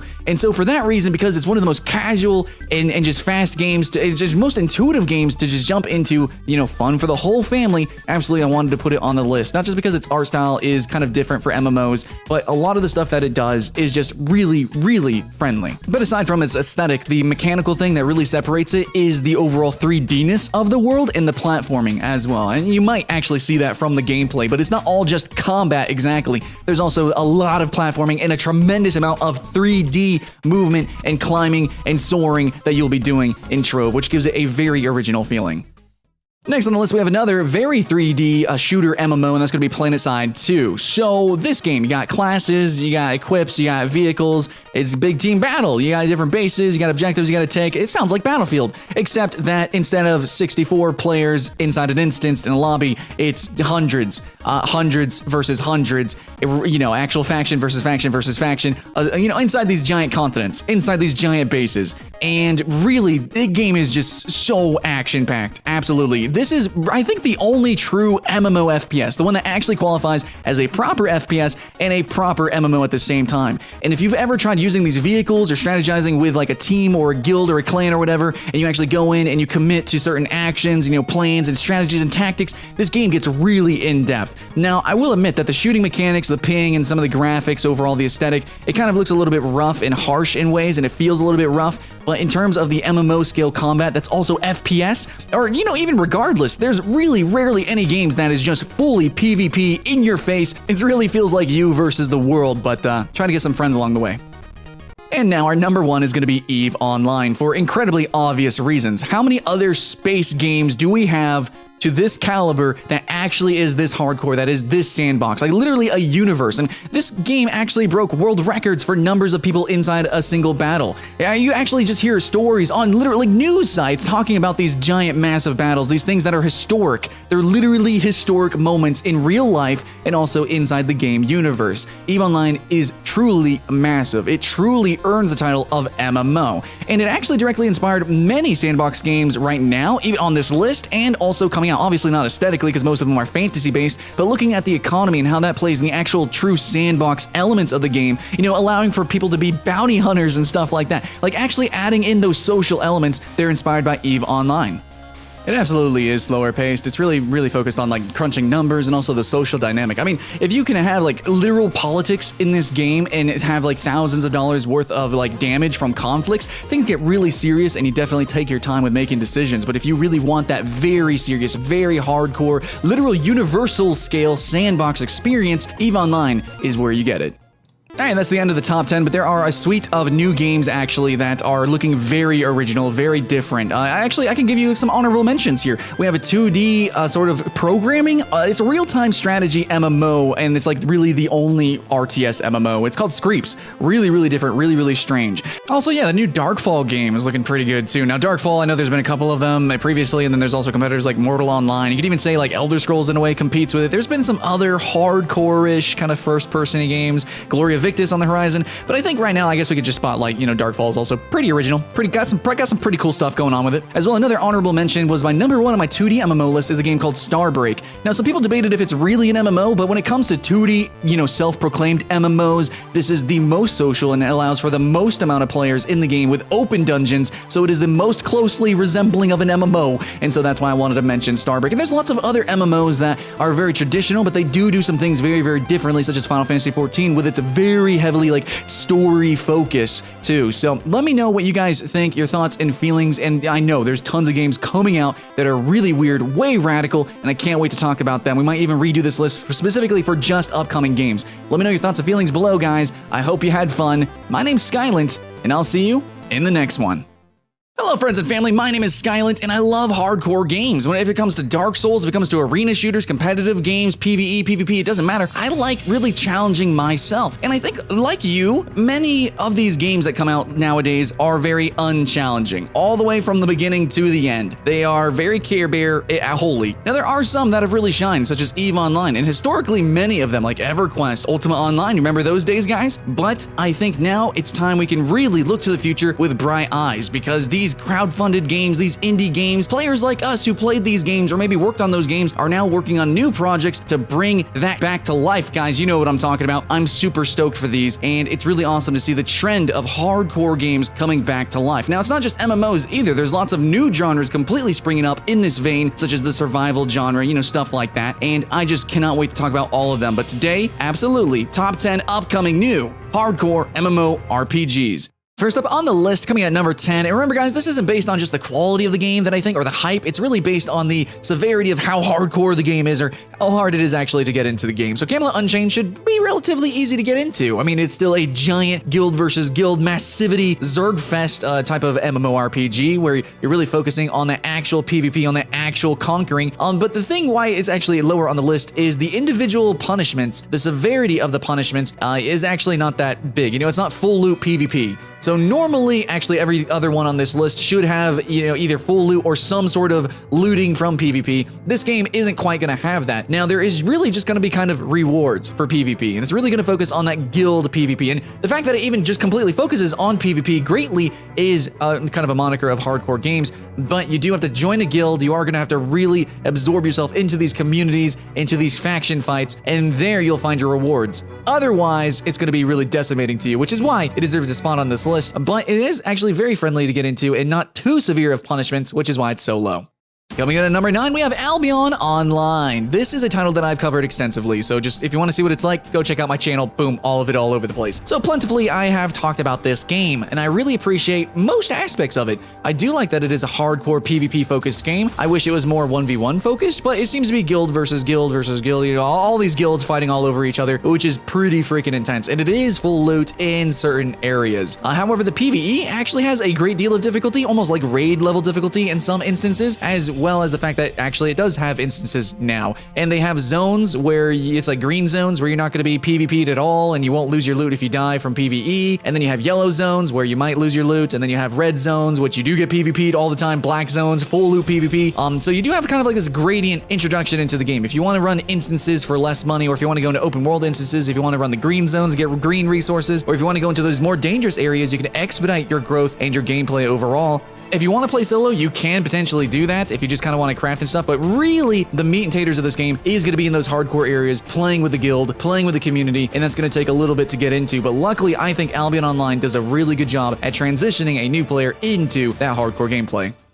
Next up on the list, we have a game called Gloria Victis. This is going to launch as a free-to-play title once it's out of early access. It is currently in early access, and it really does feel like it. However, it is improving at a pretty decent rate. I played it in pre-alpha, wasn't looking that good. Now it's looking pretty good, and I am excited for its full launch. Now, in terms of hardcoreness, this is going to be a low fantasy, partial loot, partial PvP title. So there are going to be safe areas, and there are factions instead of it just being full-on free-for-all. Now, you can actually still kill anybody almost at any time, and you do get to loot them. It's still partial loot, but it's not really that severe of a death. It's not really that severe of a penalty, but if you do kill them, you yourself, as a red player, there is a pretty big penalty there. So all in all, the game is really structured. Just try to have that big open world guild versus guild combat without everybody just, zerging everybody else all the time. So the game allows you to kind of sink your teeth in as a new player, before they get kicked in. Also, I have to say the low fantasy nature of the game allows for new players to kind of just really become acquainted for the game. I mean, it's not anything overly complex, with the mechanics or the features or the aesthetic. And, if you die, you just kind of recraft your bow, your armor, go back out. You don't even have regents and ammo counters. You just have infinite arrows. So yeah, pretty easy to get right back into the fray. Coming out next, we got a weird one with a weird excuse why it's on the list, and that's going to be Ashes of Creation. And I already know, and that this is kind of being billed and advertised and commercialized and published and wholly celebrated as a anti-cookie cutter MMO. And actually, in that way, it's also kind of very anti-cookie cutter hardcore, if that makes sense. See, the hardcoreness of Ashes of Creation isn't really put on the weight of an individual. I don't think that, well, we really don't know too much about the game, but I don't think that it's going to really be based on penalties or punishment for an individual character, but really more about the rewards, the goals that you can accomplish, the things, the loots that you can have potentially, and the adventures that you might undertake, the opportunities that might be given to you or might not be given to you or might be taken away. See, Ashes of Creation has its penalty system seemingly really focused on not just an individual, but almost the culture, the community, the world as a whole with its node system and its sort of evolution or the city growth system and mechanics. See, as you and your guild and your community actually grows, then the monsters become more fierce and aggressive. That opens up more opportunities, and you also get pure benefits from your cities, but through PvP, or maybe through the ever-aggressing PvE, you might lose those things. So in most hardcore games, sometimes you're just gonna have downtime. But it looks like Ashes of Creation is going about that a bit differently. So next up on the list, we have a game called Dark and Light, and this is a new game, I promise you, upcoming. It just is kind of a remake of an older game, but a remake in the sense, I think that it's actually like almost a totally different game. So Dark and Light, what it reminds me of is really Ark Survival Evolved, but if it was a fantasy setting and also an MMO. But it actually, like, if I'm just looking at the UI and things, reminds me a lot of Ark, okay? However, it is going to be a proper sandbox survival MMORPG. So it is going to be proper survival. It is a sandbox MMO set in fantasy. Yeah, so magic and stuff and legendary creatures and all sorts of cool things. And it's going to have faction-based gameplay. So I don't think it's quite free-for-all either. So there's definitely some differences between Ark Survival Evolved as well aesthetically and mechanically. But overall, it still focuses on PvP, on looting, and on hardcore survival in a sandbox MMORPG setting. Coming in halfway on the list, we have a game named Pantheon, Rise of the Fallen. Aside from being a cliche name, I think that actually this game is going to have many cliches built within it. See, the game seems very reminiscent of much older MMORPGs. So in many ways, it is going to have, that tab targeting, that inventory system, that loot-based system, such like that. But actually, we're going to go basically all the cliches that are hardcore, though. It's going to be basically back to basics, and then from there, building brick by brick, piece by piece, what an MMO should maybe be, according to these visionaries. Okay, now, this is actually definitely a sentiment that's carried over by a lot of players I know in the community, and many developers now. So Pantheon Rise of the Fallen, really the only way I can really explain it with the information that I know of the game is that it's kind of like EverQuest, but maybe the better version of EverQuest that might actually last, or that might appeal to the modern niche MMO market. So let's see how it goes. Now let's talk about a little project called literally Project Gorgon. This is a small team that has an ambitious idea to create a fantasy MMORPG filled with all these little intricate immersive mechanics. And how intricate? Well, there's some obvious things such as if you catch on fire, you jump in a lake, the fire doesn't hurt you anymore. Really, right now, the norm in MMOs is you're casting fireballs under lakes, right? That's just like the thing. But Project Gorgon wants to take the older ideas of something like EverQuest, and yes, this is in a very similar vein to the previous title on this list.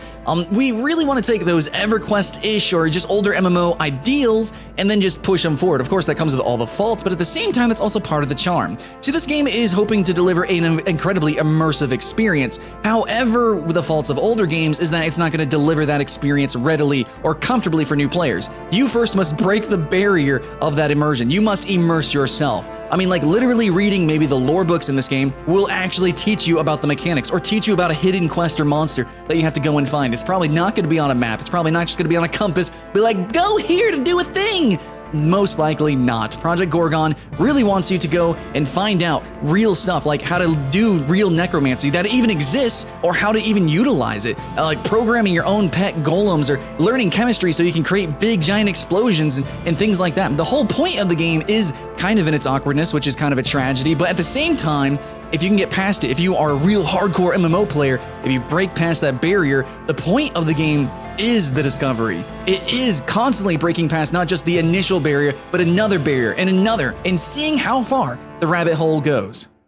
Number 3 on the list is going to be a game called Legends of Aria. Now, this used to be known as a different name like Shards Online, but whatever, it's called Legends of Aria now. This is going to harken back to really kind of the roots of MMO history with Ultima Online here, and I think those who have played UO back in the day, and even those who didn't, okay, I think everybody is really hungry for a game like this, or just most on this list, honestly. But we really want sort of like this sandboxy, hardcore full loot sort of gameplay with skill-based leveling, yeah, and most games on this list are just that. But Legends of Aria is going to be a little bit more unique because the twist here is that you will actually be able to run your own servers. So I can see this being just as big and explosive as stuff like the Roblox MMO servers or the Minecraft MMO servers, which are very legitimate themselves and have a great deal of difficulty and hardcoreness to them. No, really, guys, you should play them sometimes. But Legends of Aria already at its core is going to be hardcore, right? You got the Catacombs PvE and you got the crazy intricate leveling that you really build your own character. There is going to be boss battles. There is going to actually be quests and story strewn throughout the world, but then you still have your modability of your world. You still have the customization. So all these different servers are going to be wholly unique and have their own story to tell, right? And of course, you as a player, as a character, don't know if you guys ever tried UO Online or maybe a similar game, but you as a player have so much power in these communities, and when they are fractioned off like this, normally it's a bad thing. But with Legends of Aria, with this twist, I can only imagine the tales that will be told. Coming in at number 2, holy cow, we have one of the most hardcore games. Even for people who are veterans of MMORPGs, will find this game to be just a little bit intense, okay? Darkfall, Rise of Aegon / New Dawn. New Dawn isn't out yet. Rise of Aegon just literally a couple days ago came out, so I'm going to be pulling the footage and my experience from my gameplay with Rise of Aegon. Now, Darkfall is a physics-based FPS MMORPG thing. It's weird, it's crazy. It actually has a lot of like things that remind me of arena shooters with like rocket jumping kind of. Okay, it's not rockets, but you get it. Bunny hopping, stuff like that. And it is FPS gameplay and it's pretty fast paced. Of course, you have the usual kind of, if you can even call it usual, the sandbox, sieges. You actually have naval warfare, which is also pretty interesting as well. But there's a whole lot of intricacies with Darkfall's like minute physics and gameplay that make it really, really hardcore. Of course, full loot PvP, no factions, so free for all PvP as well, guilds versus guilds taking over different territories.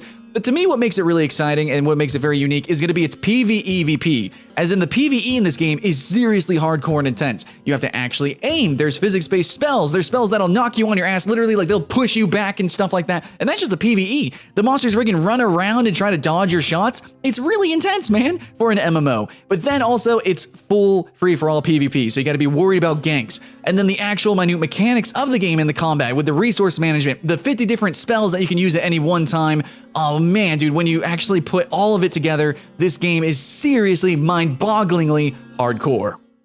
All right, guys, we're finally here at number 1. We have Chronicles of Elyria or Elyria. I don't know. I've done a lot of videos talking about this game. Nobody's corrected me. But anyways, Chronicles of Elyria, in every way that it has been designed, has just always been like this system. No, yeah, let's make it hardcore. This hardcore system, let's make it even more hardcore. Like, Chronicles of Elyria is intense, dude. Apparently, it's going to have non-repeatable quests, a closed economy, finite resources, fully destructible environments. There's so many different things that it also does have from other hardcore games, like full loot, all that good stuff, you know, very focused on actual social community interactions, blah, blah, freaking blah, okay? What I'm gonna say is it really makes this the #1 most hardcore MMO is that its payment scheme actually is tied into your player's life. You have to pay, just like arcade games, per life, okay? So these other games, you know, you might have a sub fee, might be free to play, it might actually just be a box copy, but for a game to completely penalize you like that with monetization, if you die, yo, you're gonna have to buy a new life. That's no joke, friends. Do you remember the old days of old arcade games and how bleedingly difficult those were? Oh baby, we got an MMO like that. Now people are gonna take their lives very seriously. They're gonna take this game very seriously. The risk, the reward, it's actually gonna mean something here. But yeah, then all of that on top of all the other hardcore stuffs that this game has to offer, mix matching mechanics and ideas from other games with an extra drizzle of hardcore. Yeah, I think this is probably gonna be one of the most real MMORPGs we've ever played, friends. That's the end of the list. Thank you so much for watching, guys. I love compiling these lists. I love sharing these games, especially in niche genres, especially in emergent genres, and I think a lot of you guys, players or in developers, obviously from this list, we can see are very hungry for this kind of content. Now, what I want to say in closing, and very importantly, I think to people who just stumbled on this video or maybe stumble into these games, is if you need a helping hand through these hardcore experiences, then absolutely I'm here for you. Join the Discord, my social media, Twitter, all that good stuff. Get in contact with me, and whenever we do these streams, whenever we do these videos, I love playing with you guys. This is a community channel, and these type of games really thrive, and really the true experience is in that social interaction in the community. So if you are a self-admitted Care Bear, that's okay, okay? Everybody stumbles and falls in these games. That's the point. It's the challenge. It's the climb. It's the achievement. Really, you can't have an epic without a little bit of tragedy. And players who have experienced these games know the romance that's unique to the genre. So friends, I implore that you try at least one of these games on this list, and I hope in the end you have fun. Much love, guys. My name's Skylent, and I'll see you in the next one. Welcome, friends. Today we're going to be talking about the top 10 free-to-play MMO. Right, so my name's Skylent. I like playing MMO, but I have to admit, I haven't played every MMO to endgame, but some games that I truly do enjoy playing, as casually at least, is going to be the free-to-play MMO market. Not just MMORPG, okay? This list is going to be a little bit more eclectic, but we're going to really focus on that free-to-play component, okay? Because that's kind of what I specialize in personally, and even then, still, I haven't played all these games to the fullest extent, so this is going to be a community effort. Please let me know in the comments below what you guys think and feel, but for what I know and understand, these games can be experienced without spending any money, okay? You can actually grind and earn everything playable in all of these games. Hopefully, kind of. If I'm wrong, please let me know. But anyways, yeah, so if you want some really good MMO content for free, you know, this is it. This is the list. So let's get into it. Okay, so the first game I'm going to suggest you play is going to be a very niche title, and it's a game called Star Trek Online. So if you are a fan of the shows and the movies, then this is probably going to be your game. In fact, you might not have known that the game actually expanded to Xbox One and PlayStation 4. It's really flying under the radar here. It's not that bad of a game, and you know, for its age, it's pretty freaking good. It's just like 5 years old or something like that. But anyways, the game is getting consistent updates. It's got a really nice, tight-knit community, and a lot of people who play MMOs are really in it for that community effort. So a game as niche as this, even though it might not be as massively popular as others, is actually doing really well for itself, and I think you owe it to yourself if you have any hint, you know, a glimmer in your eye at all for the universe of Star Trek Online, because hey, actually the story of this game is a little bit canonical, or at least it follows the canonical story, then yeah, you should at least try this game, because again, it's free.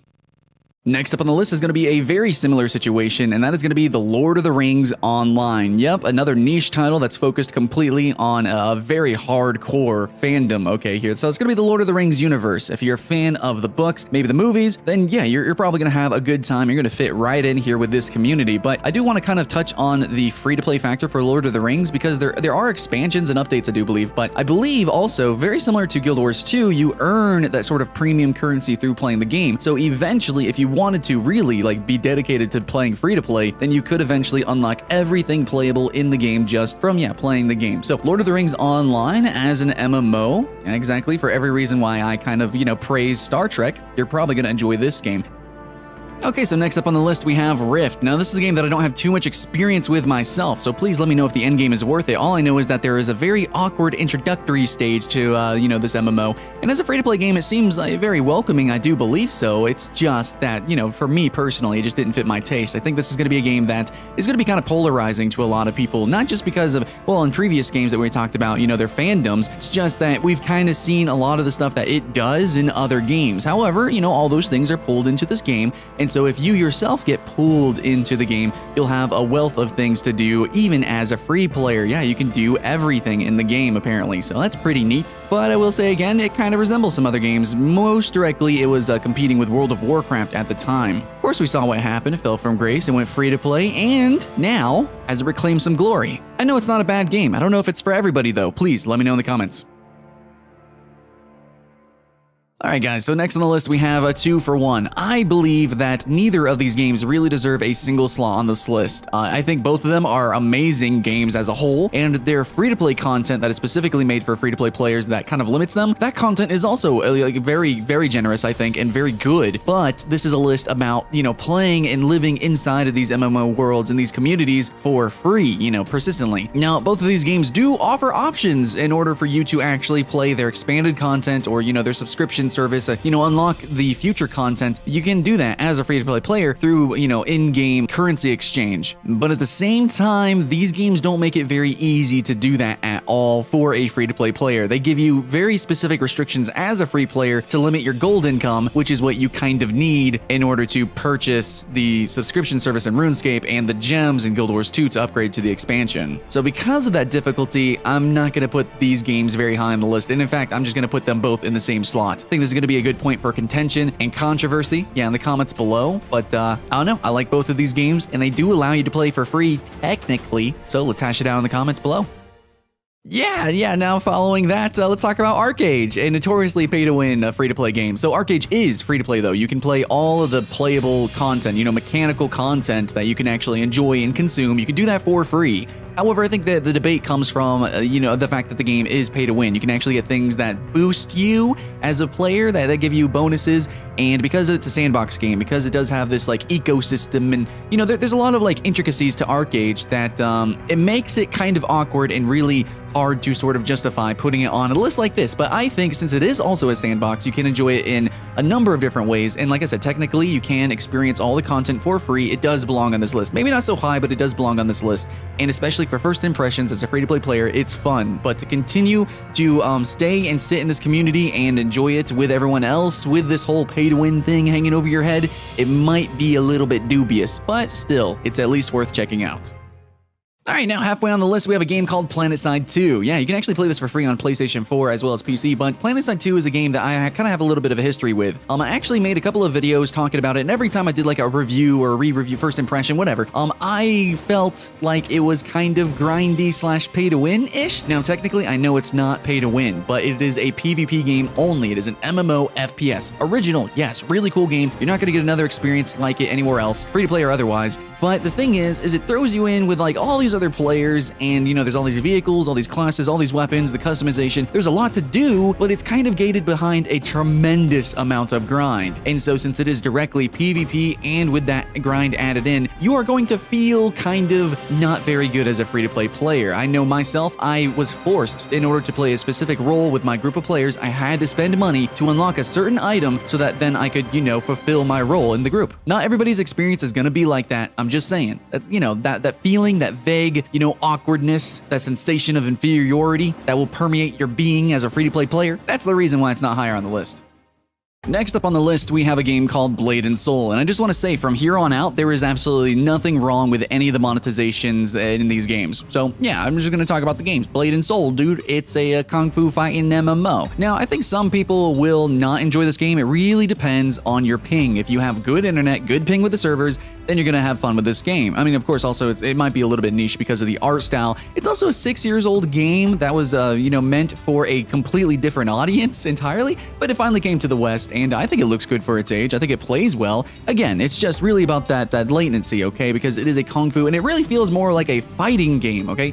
I mean, it is an MMO, but it's like a fighting MMO, okay? Based on combos, and you really need to be accurate with, precise with the timing, and that's really the only thing that I can say about the game. It's really more of I guess there's two halves of the game. You have the hardcore arena PvP, and then you kind of have the story, the cinematic story, which is pretty good. And then, there's a little bit of dungeons, but you really play this game for the PvP, and luckily, that's completely fair and balanced if you have good ping.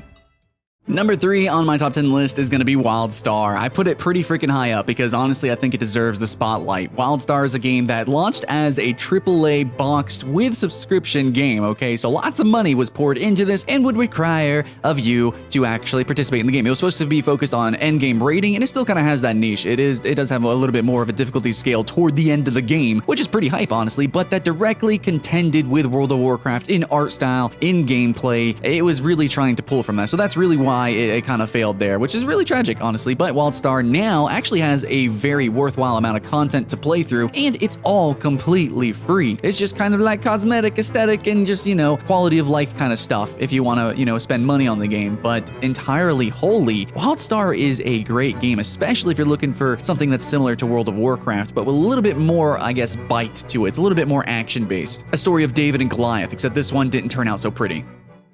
And coming in at number 2, we have a game called Terra, which is an action combat MMORPG that focuses on endgame group content, very similar to Wildstar. And I'm not actually putting it higher than Wildstar on this list. Like, a lot of these games can actually be, swippity swapped all over the place. It doesn't really matter. But Terra and Wildstar, they're so high on the list because they focus on endgame content. And that's really where a lot of people, the people who are looking for lists like this, they want to know what content, what games can I explore and play for free and, truly enjoy and immerse myself in these communities. And Wildstar and Terra being hardcore endgame games that allow you to play the endgame and constantly expand on it for free, yes, they're going to be high on the list. So yeah, Terra is basically very similar to Wildstar in a lot of ways, but aesthetics completely different, and it's called action combat. It's actually more similar to tab targeting than a lot of people would be comfortable admitting, but if you play certain classes and play certain roles, and whenever you're fighting certain bosses, it really does feel maybe something like an action RPG like Dark Souls. It can feel completely different at times. So yeah, guys, I just want to say, depending on whatever aesthetic tastes or biases you have, Terra could be an amazing game.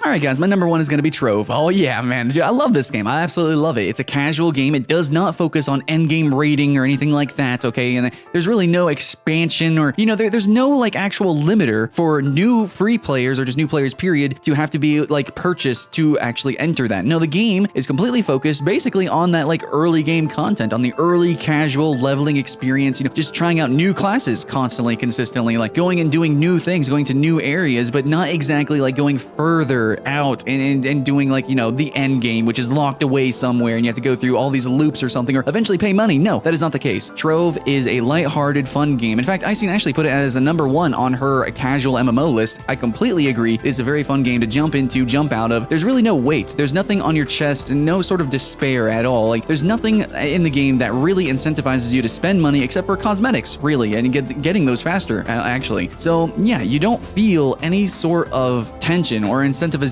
to actually purchase anything or spend money. Immediately when you start the game, you are already in basically the meat of the game. You're already deep inside what the game is trying to offer you, and you're already having fun. And so for that, I put it at number 1.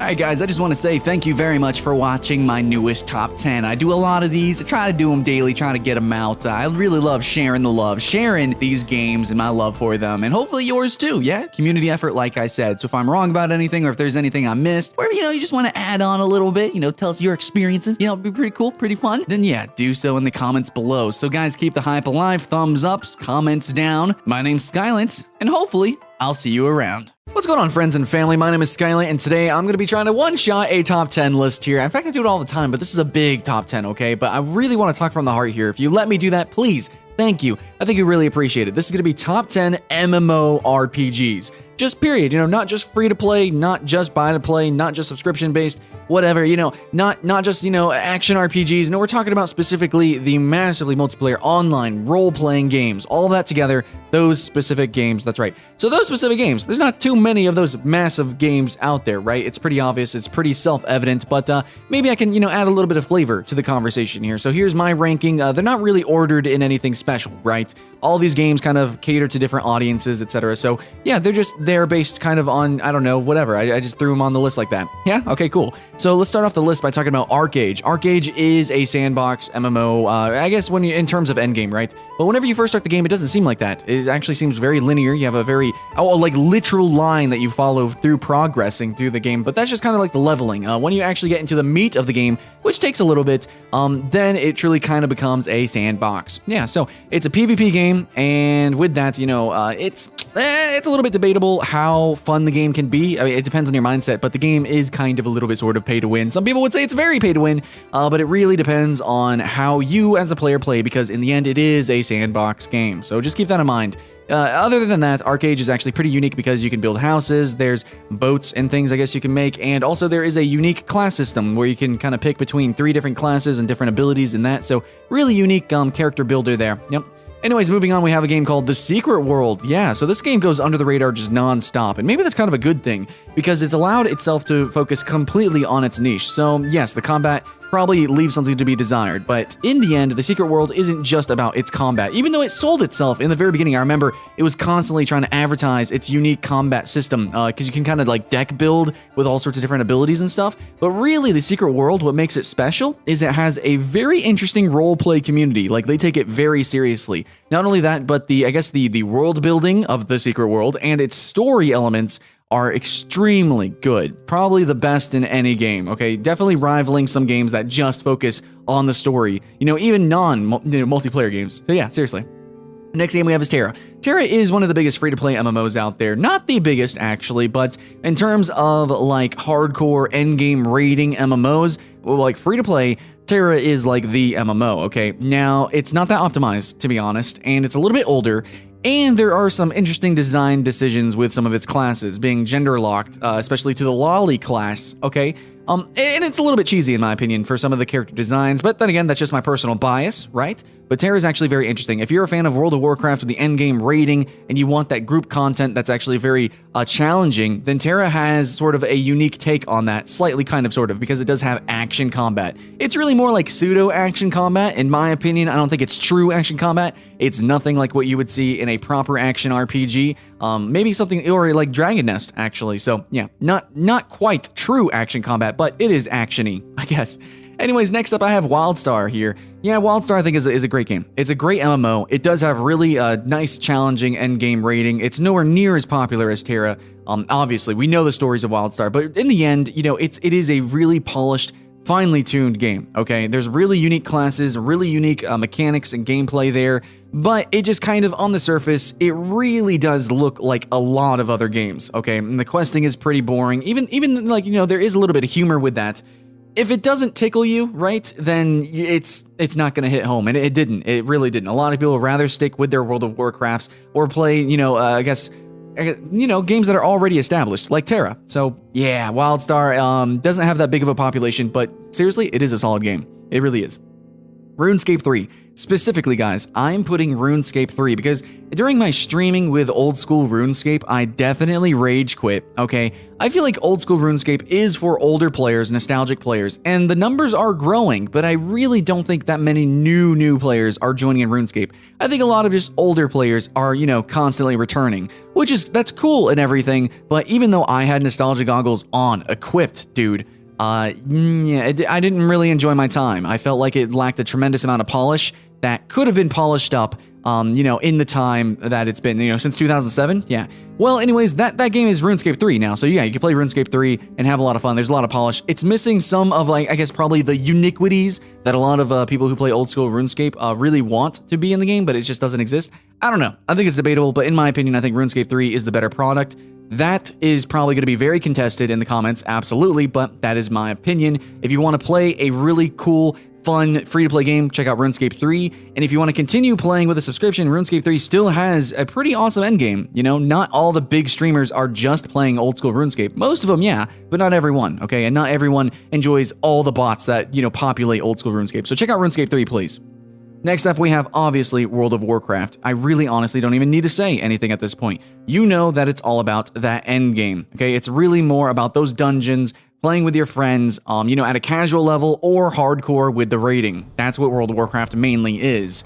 Its leveling is pretty fun, though, if you just want to make a free account. Honestly, like, seriously, guys, if you just make a free account and play the Undead starting zone, you'll actually have a really good time. It's seriously not bad. I think Gorgon is also a pretty good starting zone. Let me know in the comments below what you think is the best starting zone. But seriously, like, over the years, I've just constantly been making new free-to-play, like, little characters. And ever since Cataclysm, they reworked a lot of the stuff, and it's freaking good, dude. It's really good stories. Anyways, if you actually do subscribe though, the end game is top notch.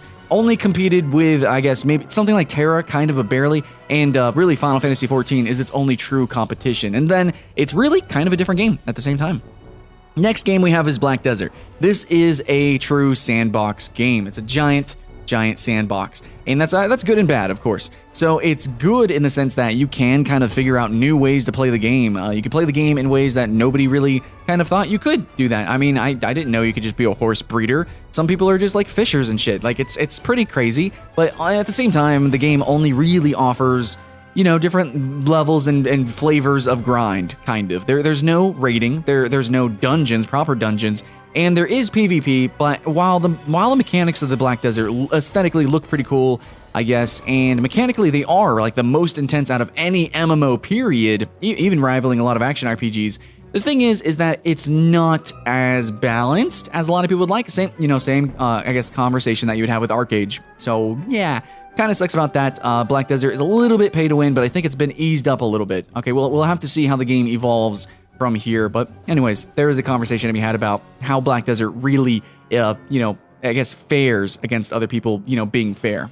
Elder Scrolls Online is the next game that I want to talk about, and this is a cool game that hits, I guess, 3 points, okay, and 3 different kinds of people, or maybe 4 if you like all 3 points. Okay, so 1, it's going to be the people that like dungeons. There are some dungeons. There's some group content to be had in this game. Dungeons, throughout all levels. It's very, I guess, light considering things. World of Warcraft has more dungeons, but I guess technically a lot of the World of Warcraft dungeons you just run through them, right? They're not, they're kind of bypassed old content. So yeah. Anyways, Elder Scrolls Online actually has pretty worthwhile content, I think. It's pretty good. It's not as in-depth as some of the more established games, but it's actually pretty fun, pretty cool.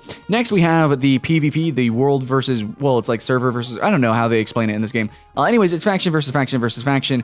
It's going to be similar to Guild Wars 2, or maybe something like Dark Age of Camelot, similar to that, but I think Elder Scrolls Online actually does it the best in terms of this. They don't have arenas or anything like that, so this is really their own one PvP mode, and it's really, really good with its siege combat. Next up, then, we have just like the leveling, the single-player content, essentially. Like, you can just, run around the world, and it does feel kind of single-player, but everything is voiced. All the quests are actually decent and good. And in my opinion, I feel like Elder Scrolls, like, just the series, the franchise as a whole, its world building, is not very exciting. It's very usual. There's a lot of cliche and tropes. But if you actually listen to these quests, which you will listen because they're voiced, you get a lot of kind of character, and that's really, really good. So in that sense, the writing's good. Okay, next up we have Final Fantasy XIV, which is a pretty neat game. Okay, so some people are going to be turned off by Final Fantasy XIV because it's kind of slow-paced at the beginning. And honestly, that's why I haven't gone too much further in the game. But the truth is that, like, later on, you get way, way more abilities. And even though the game is still, like, overall mechanically a little bit slower, you're not as mobile, it's not as ridiculous as something like World of Warcraft or Guild Wars 2 or Wildstar. It's a little bit more tactical, I would say, but it still is like really fucking good gameplay. There still is a lot to do. But yeah, the Final Fantasy XIV is a game that you kind of immerse yourself in the story, in your character, and in the characters of the world as you level up, if you can. If you don't like it, then you fucking don't like it, and I guess that's how it is. But the game is going to be focused on the end game, okay? The end game dungeon content. So it's going to be basically the one true competitor to World of Warcraft in terms of sub counts and also similar gameplay, the focus on design there. So yeah, Final Fantasy XIV is a high production MMO, and its expansion's coming out pretty freaking soon. Maybe by the time you see this video, the expansion comes out, and it's supposed to revamp some things, add new, of course, it's an expansion, but it's supposed to revamp some combat. So I think with that, a lot of people are going to jump into Final Fantasy XIV. Hopefully, it's a pretty cool game, and you can play it on PS4 as well, guys.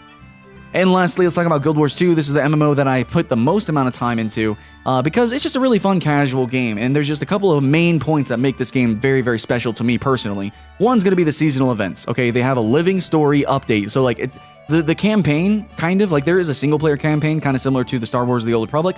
You can do that, okay? But there's also a living story update, so like it's episodic, and it's just going to continuously expand. Right? That's pretty awesome. Then you have the true seasonal events, which are like holiday events, or sometimes they're in-game holiday events. Like they're not parody with like real life holidays. And they have mini games with these. They have like, new Easter egg hunts, and they have all these new, of course, cosmetic items added to the game. But it's not just getting new cosmetic items. Like there's literal actual content always being added to the game. And there's some situations, there's been some times where Guild Wars 2 has literally destroyed a city and then rebuilt the city. There have been times where entire zones have been like floored or burned across or plagued and then rebuilt and stuff. So it's really freaking awesome that Guild Wars 2 can permanently change because of this evolution. Also, its combat's pretty awesome. It does have a sort of esportish PvP scene with its structured PvP, and it does have it has like the world versus world versus world or server versus server, whatever. Anyways, it does have that. It's not, in my opinion, it's not as good as Elder Scrolls Online, but overall, the mechanics of Guild Wars 2, even though it's tab targeted, it's way more action packed than many games on this list or otherwise. And it does have an optional action target system too, so it actually plays really good with the controller. I actually prefer to play it with a Steam controller. Works out just fine. So Guild Wars 2 is really fun. I like it. I know it doesn't have, super hardcore endgame rating, though they did just add in raids. I think the game is gonna just constantly evolve, and that's kind of been the point. So yeah. Anyways, friends and family, that's the end of the top 10 list. These games honestly really speak for themselves. They're massive games, they're massive productions. They probably had massive advertising campaigns, so you probably know about them a little bit. But if you missed a game, there's a couple on this list that really were under the radar, then hopefully you have been enlightened that yes, they are among the greats. They really are. It's not just one or two MMO that are truly massive. There's a lot of massive games out there that just massively go under the radar. Anyways, so those are my personal pick for top 10. They do kind of explain themselves, so hopefully, I didn't need to Wikipedia page this shit so that you guys know what these games are. Just wanted to give you my personal thoughts and feelings on these games, and I guess I'll just end off by saying, personally, coming into the future, I personally will be playing Black Desert a lot. I'll be playing RuneScape 3 a lot, and I might even jump into Arche Age, but again, Arche Age is a little bit weird with Shrine Worlds. So yeah, also Final Fantasy XIV coming into the expansion, I'll be playing that game as well, and Elder Scrolls Online. Basically half the list there. And I'm always playing Guild Wars 2. That should be a given. So, thanks for listening, guys. My name is Skylent. Either game, whatever you play on the list or not, let me know in the comments below. And either way, I hope you do have fun. And I'll see you in the next one. What's going on, friends and family? My name is Skylent. Welcome, and today we're going to be talking about my pick for the top 10 upcoming MMOs. These are MMORPGs absolutely worthwhile looking forward to, but I will admit, I have to admit that some of these games might not be for everyone, right? These games generally, for what we're seeing, the trend here for new online games is to really focus and pinpoint and hone in on particular niches, on particular communities, on a particular audience, and that's a really good thing, because recently, the last year, right? Past couple of years, it's just been the trend for games, not just MMOs, to really spread themselves super thin, to be kind of generic and usual. That's distasteful. Now we're getting games that are a little bit more specific, and I think that's very cool. That's very good, man. Okay, so these games might turn you on, might turn you off, but somewhere along the list, you're gonna find at least one game that's gonna be exciting, I promise you. So stick through it, guys. Keep the hype alive. Let's get into the list.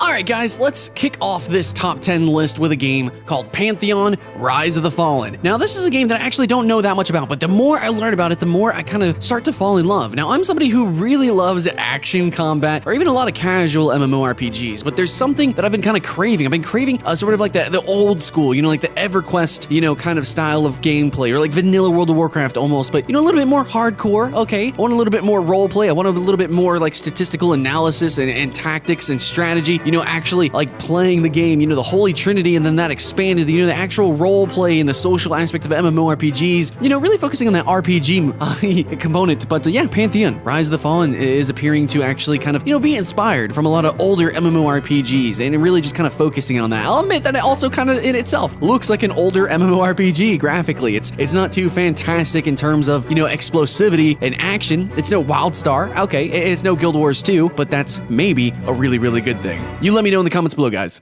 Alright guys, let's talk about Albion Online. Now, if you guys have seen my other top 10s, you know I am pretty hyped for Albion Online, but I think it's about time to be a little bit more realistic, okay? So the game has been in sort of an elongated development state. Okay, they keep pushing back the release date, and they keep making a lot of changes to the game. So the game is supposed to be kind of a hardcore, open-world sandbox, a cross-platform mobile MMORPG, so you can play it on PC and mobile devices, and the game looks freaking awesome. It reminds me a lot of RuneScape if you just took away the questing and just did PvP, or maybe sort of like a kind of like more intuitive and casual casual Ultima Online, I want to dare say, but they're making a lot of changes. They're kind of casualizing the game a little bit, kind of theme parking it, and so it's becoming less of a sandbox, and maybe that could be good, maybe it's bad, I don't know. It's in this weird, confusing area for a lot of players. Its population is kind of waning because of all the constant wipes, and I don't know, man. It's a confusing time for people who like Albion Online, and I just want to play the game, and I want you guys to play it, but they keep pushing back the release date, and so if they keep doing that and keep making these crazy changes, well, it's just gonna keep knocking down on my top 10 lists. So now it's here. I'm still hyped, but I don't know for how much longer.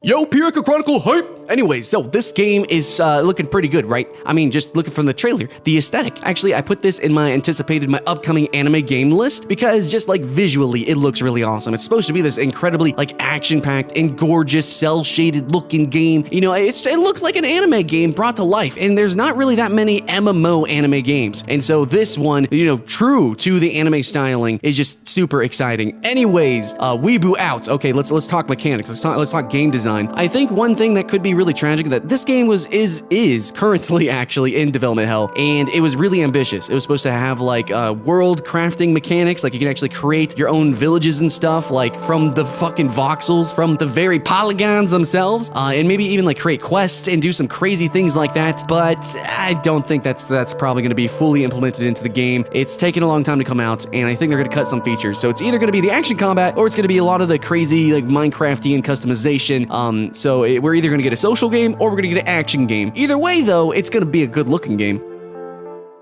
Chronicles of Elyria is pretty freaking weird, okay? So anyways, it's self-proclaiming to be the most dynamic and immersive MMO to date. Like, that's really what it's focusing on. And yet at the same time, there's gonna be fantasy elements. So yeah, Chronicles of Elyria is gonna be the first MMORPG where your character actually ages and dies. Yeah, that's what kind of MMO this game is, guys. Seriously, immersion is literally the first line of how they describe the game in the overview, yeah? So that's gonna encourage you to think beyond just your character and their role in the larger story of the world. Yeah, absolutely. It's gonna focus on a closed economy with finite resources and non-repeatable questing, and a fully destructible environment that will mean that the world is experienced differently for every single character. Now, how destructible, I don't know, but hey, destructibility at least is there. And each time you log in, there's gonna be something for you to participate in. You know, local, regional, and national conflicts are continuously unfolding, giving birth to repeated opportunities for you to change the course of history for the video game. So when you start the game, you enter as a member of a player or NPC-ran family, and then you kind of work your way up, you know, maybe from just a humble adventurer to maybe a lord. You can develop your own dynasty and work your way up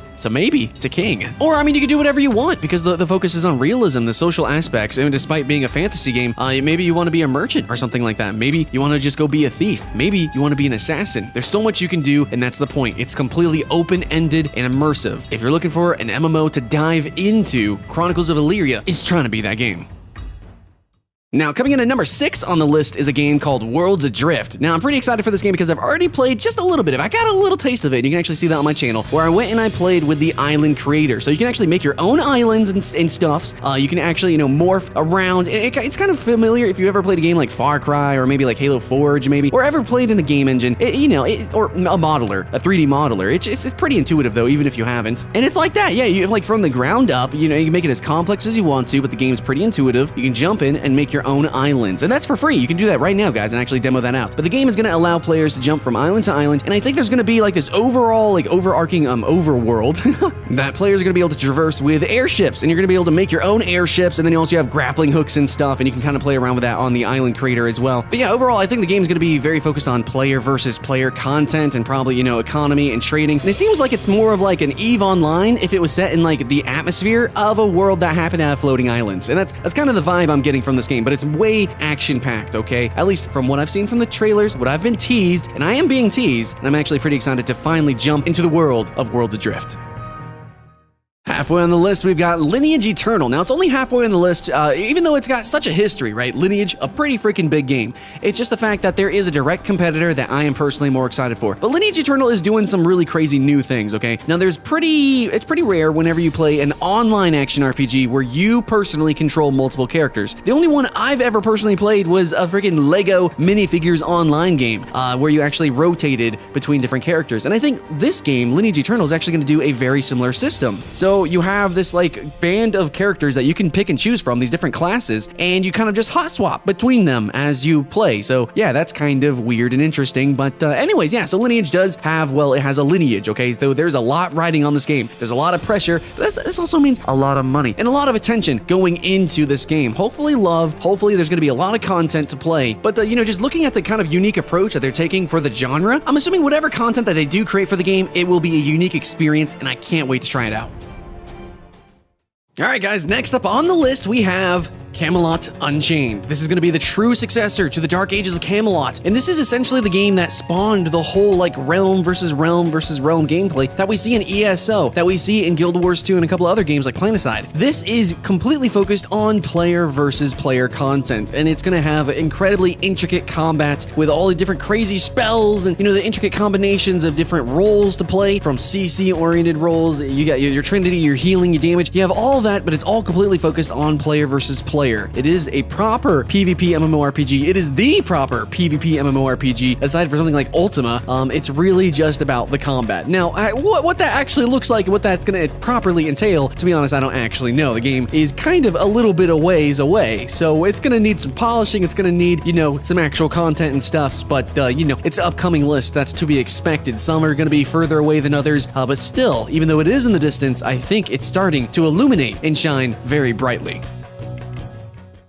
All right, let's do it. Let's talk about Star Citizen. Now, I don't know when we're actually going to be able to really play Star Citizen. I mean, we can kind of test it. We can demo it, but I don't know when it's going to be really in a state where we can call it like an MMO. I mean, at least like an alpha or something where we can really play around with other players and really get these guilds playing this game. But I think we all right now know the ambition of Star Citizen, and it's one of the few games where they are just so tremendously ambitious, but I really can't say too many negative things about it. Like, they are slowly but surely actually like delivering on all those promises. Like, I mean, the game has a tremendous amount of backing, but I mean, that also means a lot of pressure. You know, there's a lot of eyeballs on this game, absolutely. But I think most of us are just looking up to the game. I think a lot of other games also, like Dual Universe, I probably could have put on this list, and a few others very similar in concept, but I think Star Citizen is going to be the one. Okay, maybe it's quite possible that maybe some other games might do some lobbied dogfighting better technically, you know. Maybe EVE Online also will be kind of like that tactical and strategical game, you know, the economy-based gameplay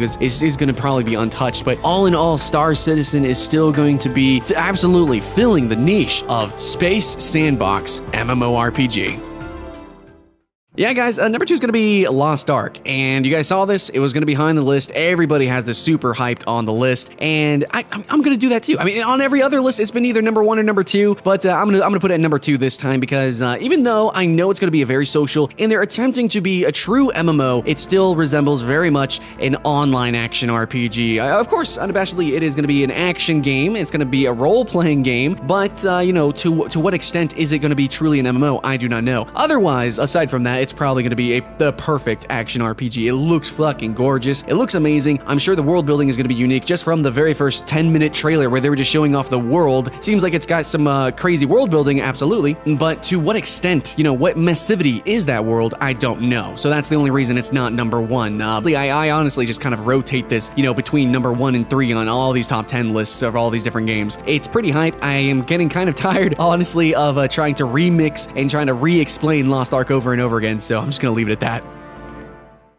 And my number 1 most anticipated MMO that's going to be releasing probably not too soon, actually, is a game called Crowfall. Okay, so Crowfall has me excited at first because whenever I was looking at the videos, it seemed like they had a lot of inspiration from MOBA specifically. So instead of having classes that have like a tremendous amount of customization, they're kind of doing the opposite, where every single class is really more of like a character. I mean, you can even play as a freaking centaur and stuff. Like, every character is wholly unique and wholly different, and then we're going to have lots of different classes to play with, which I think is really cool. Now, the combat system, you know, of course, they're going to do some tinkering, and I haven't played myself. Yeah, devs, if you're listening, I'd really love to play. But anyways, it seems like it's going to have like voxel destruction. It's going to be really impactful. And the game is a PvP game. But what I really like about this game is that it's wholly focusing on the concept of player versus environment versus player. We really don't see that too often. World of Warcraft open world, maybe kind of. It doesn't really work anymore. World versus world in Guild Wars 2, maybe sort of. Elder Scrolls Online, kind of. That's like half the game. But this is going to be wholly the game. Player versus environment versus player. There's going to be lots of different campaigns running at any given time. I don't know how many many, I don't know how big, but anyways, there's gonna be these campaign worlds. You jump into these worlds, you contest resources, you fight mobs and bosses, and other players also trying to kick your ass at the same time as they're trying to kick that goblin's ass over there. Contesting ore spots or fishing spots, things like that. And then these campaigns are gonna rotate. These worlds are gonna rotate, and you're just gonna be constantly doing new things, fighting new people, and kicking ass all over the place. And they're gonna bring that loot back to your bases, and you can actually make like keeps and stuff, and you're gonna actually be able to create castles. And apparently, like, there's gonna be some like siege warfare and things. I don't know if it's gonna be lobbied, kind of like how it is in Albion Online. I don't quite know how it's gonna work. I actually have no idea how this game actually works, to be honest. Is it gonna be good? Is it gonna be bad? I don't know, but the concept is original in my opinion, and I'm extremely excited to finally get to play this game. Please let me get to play this game.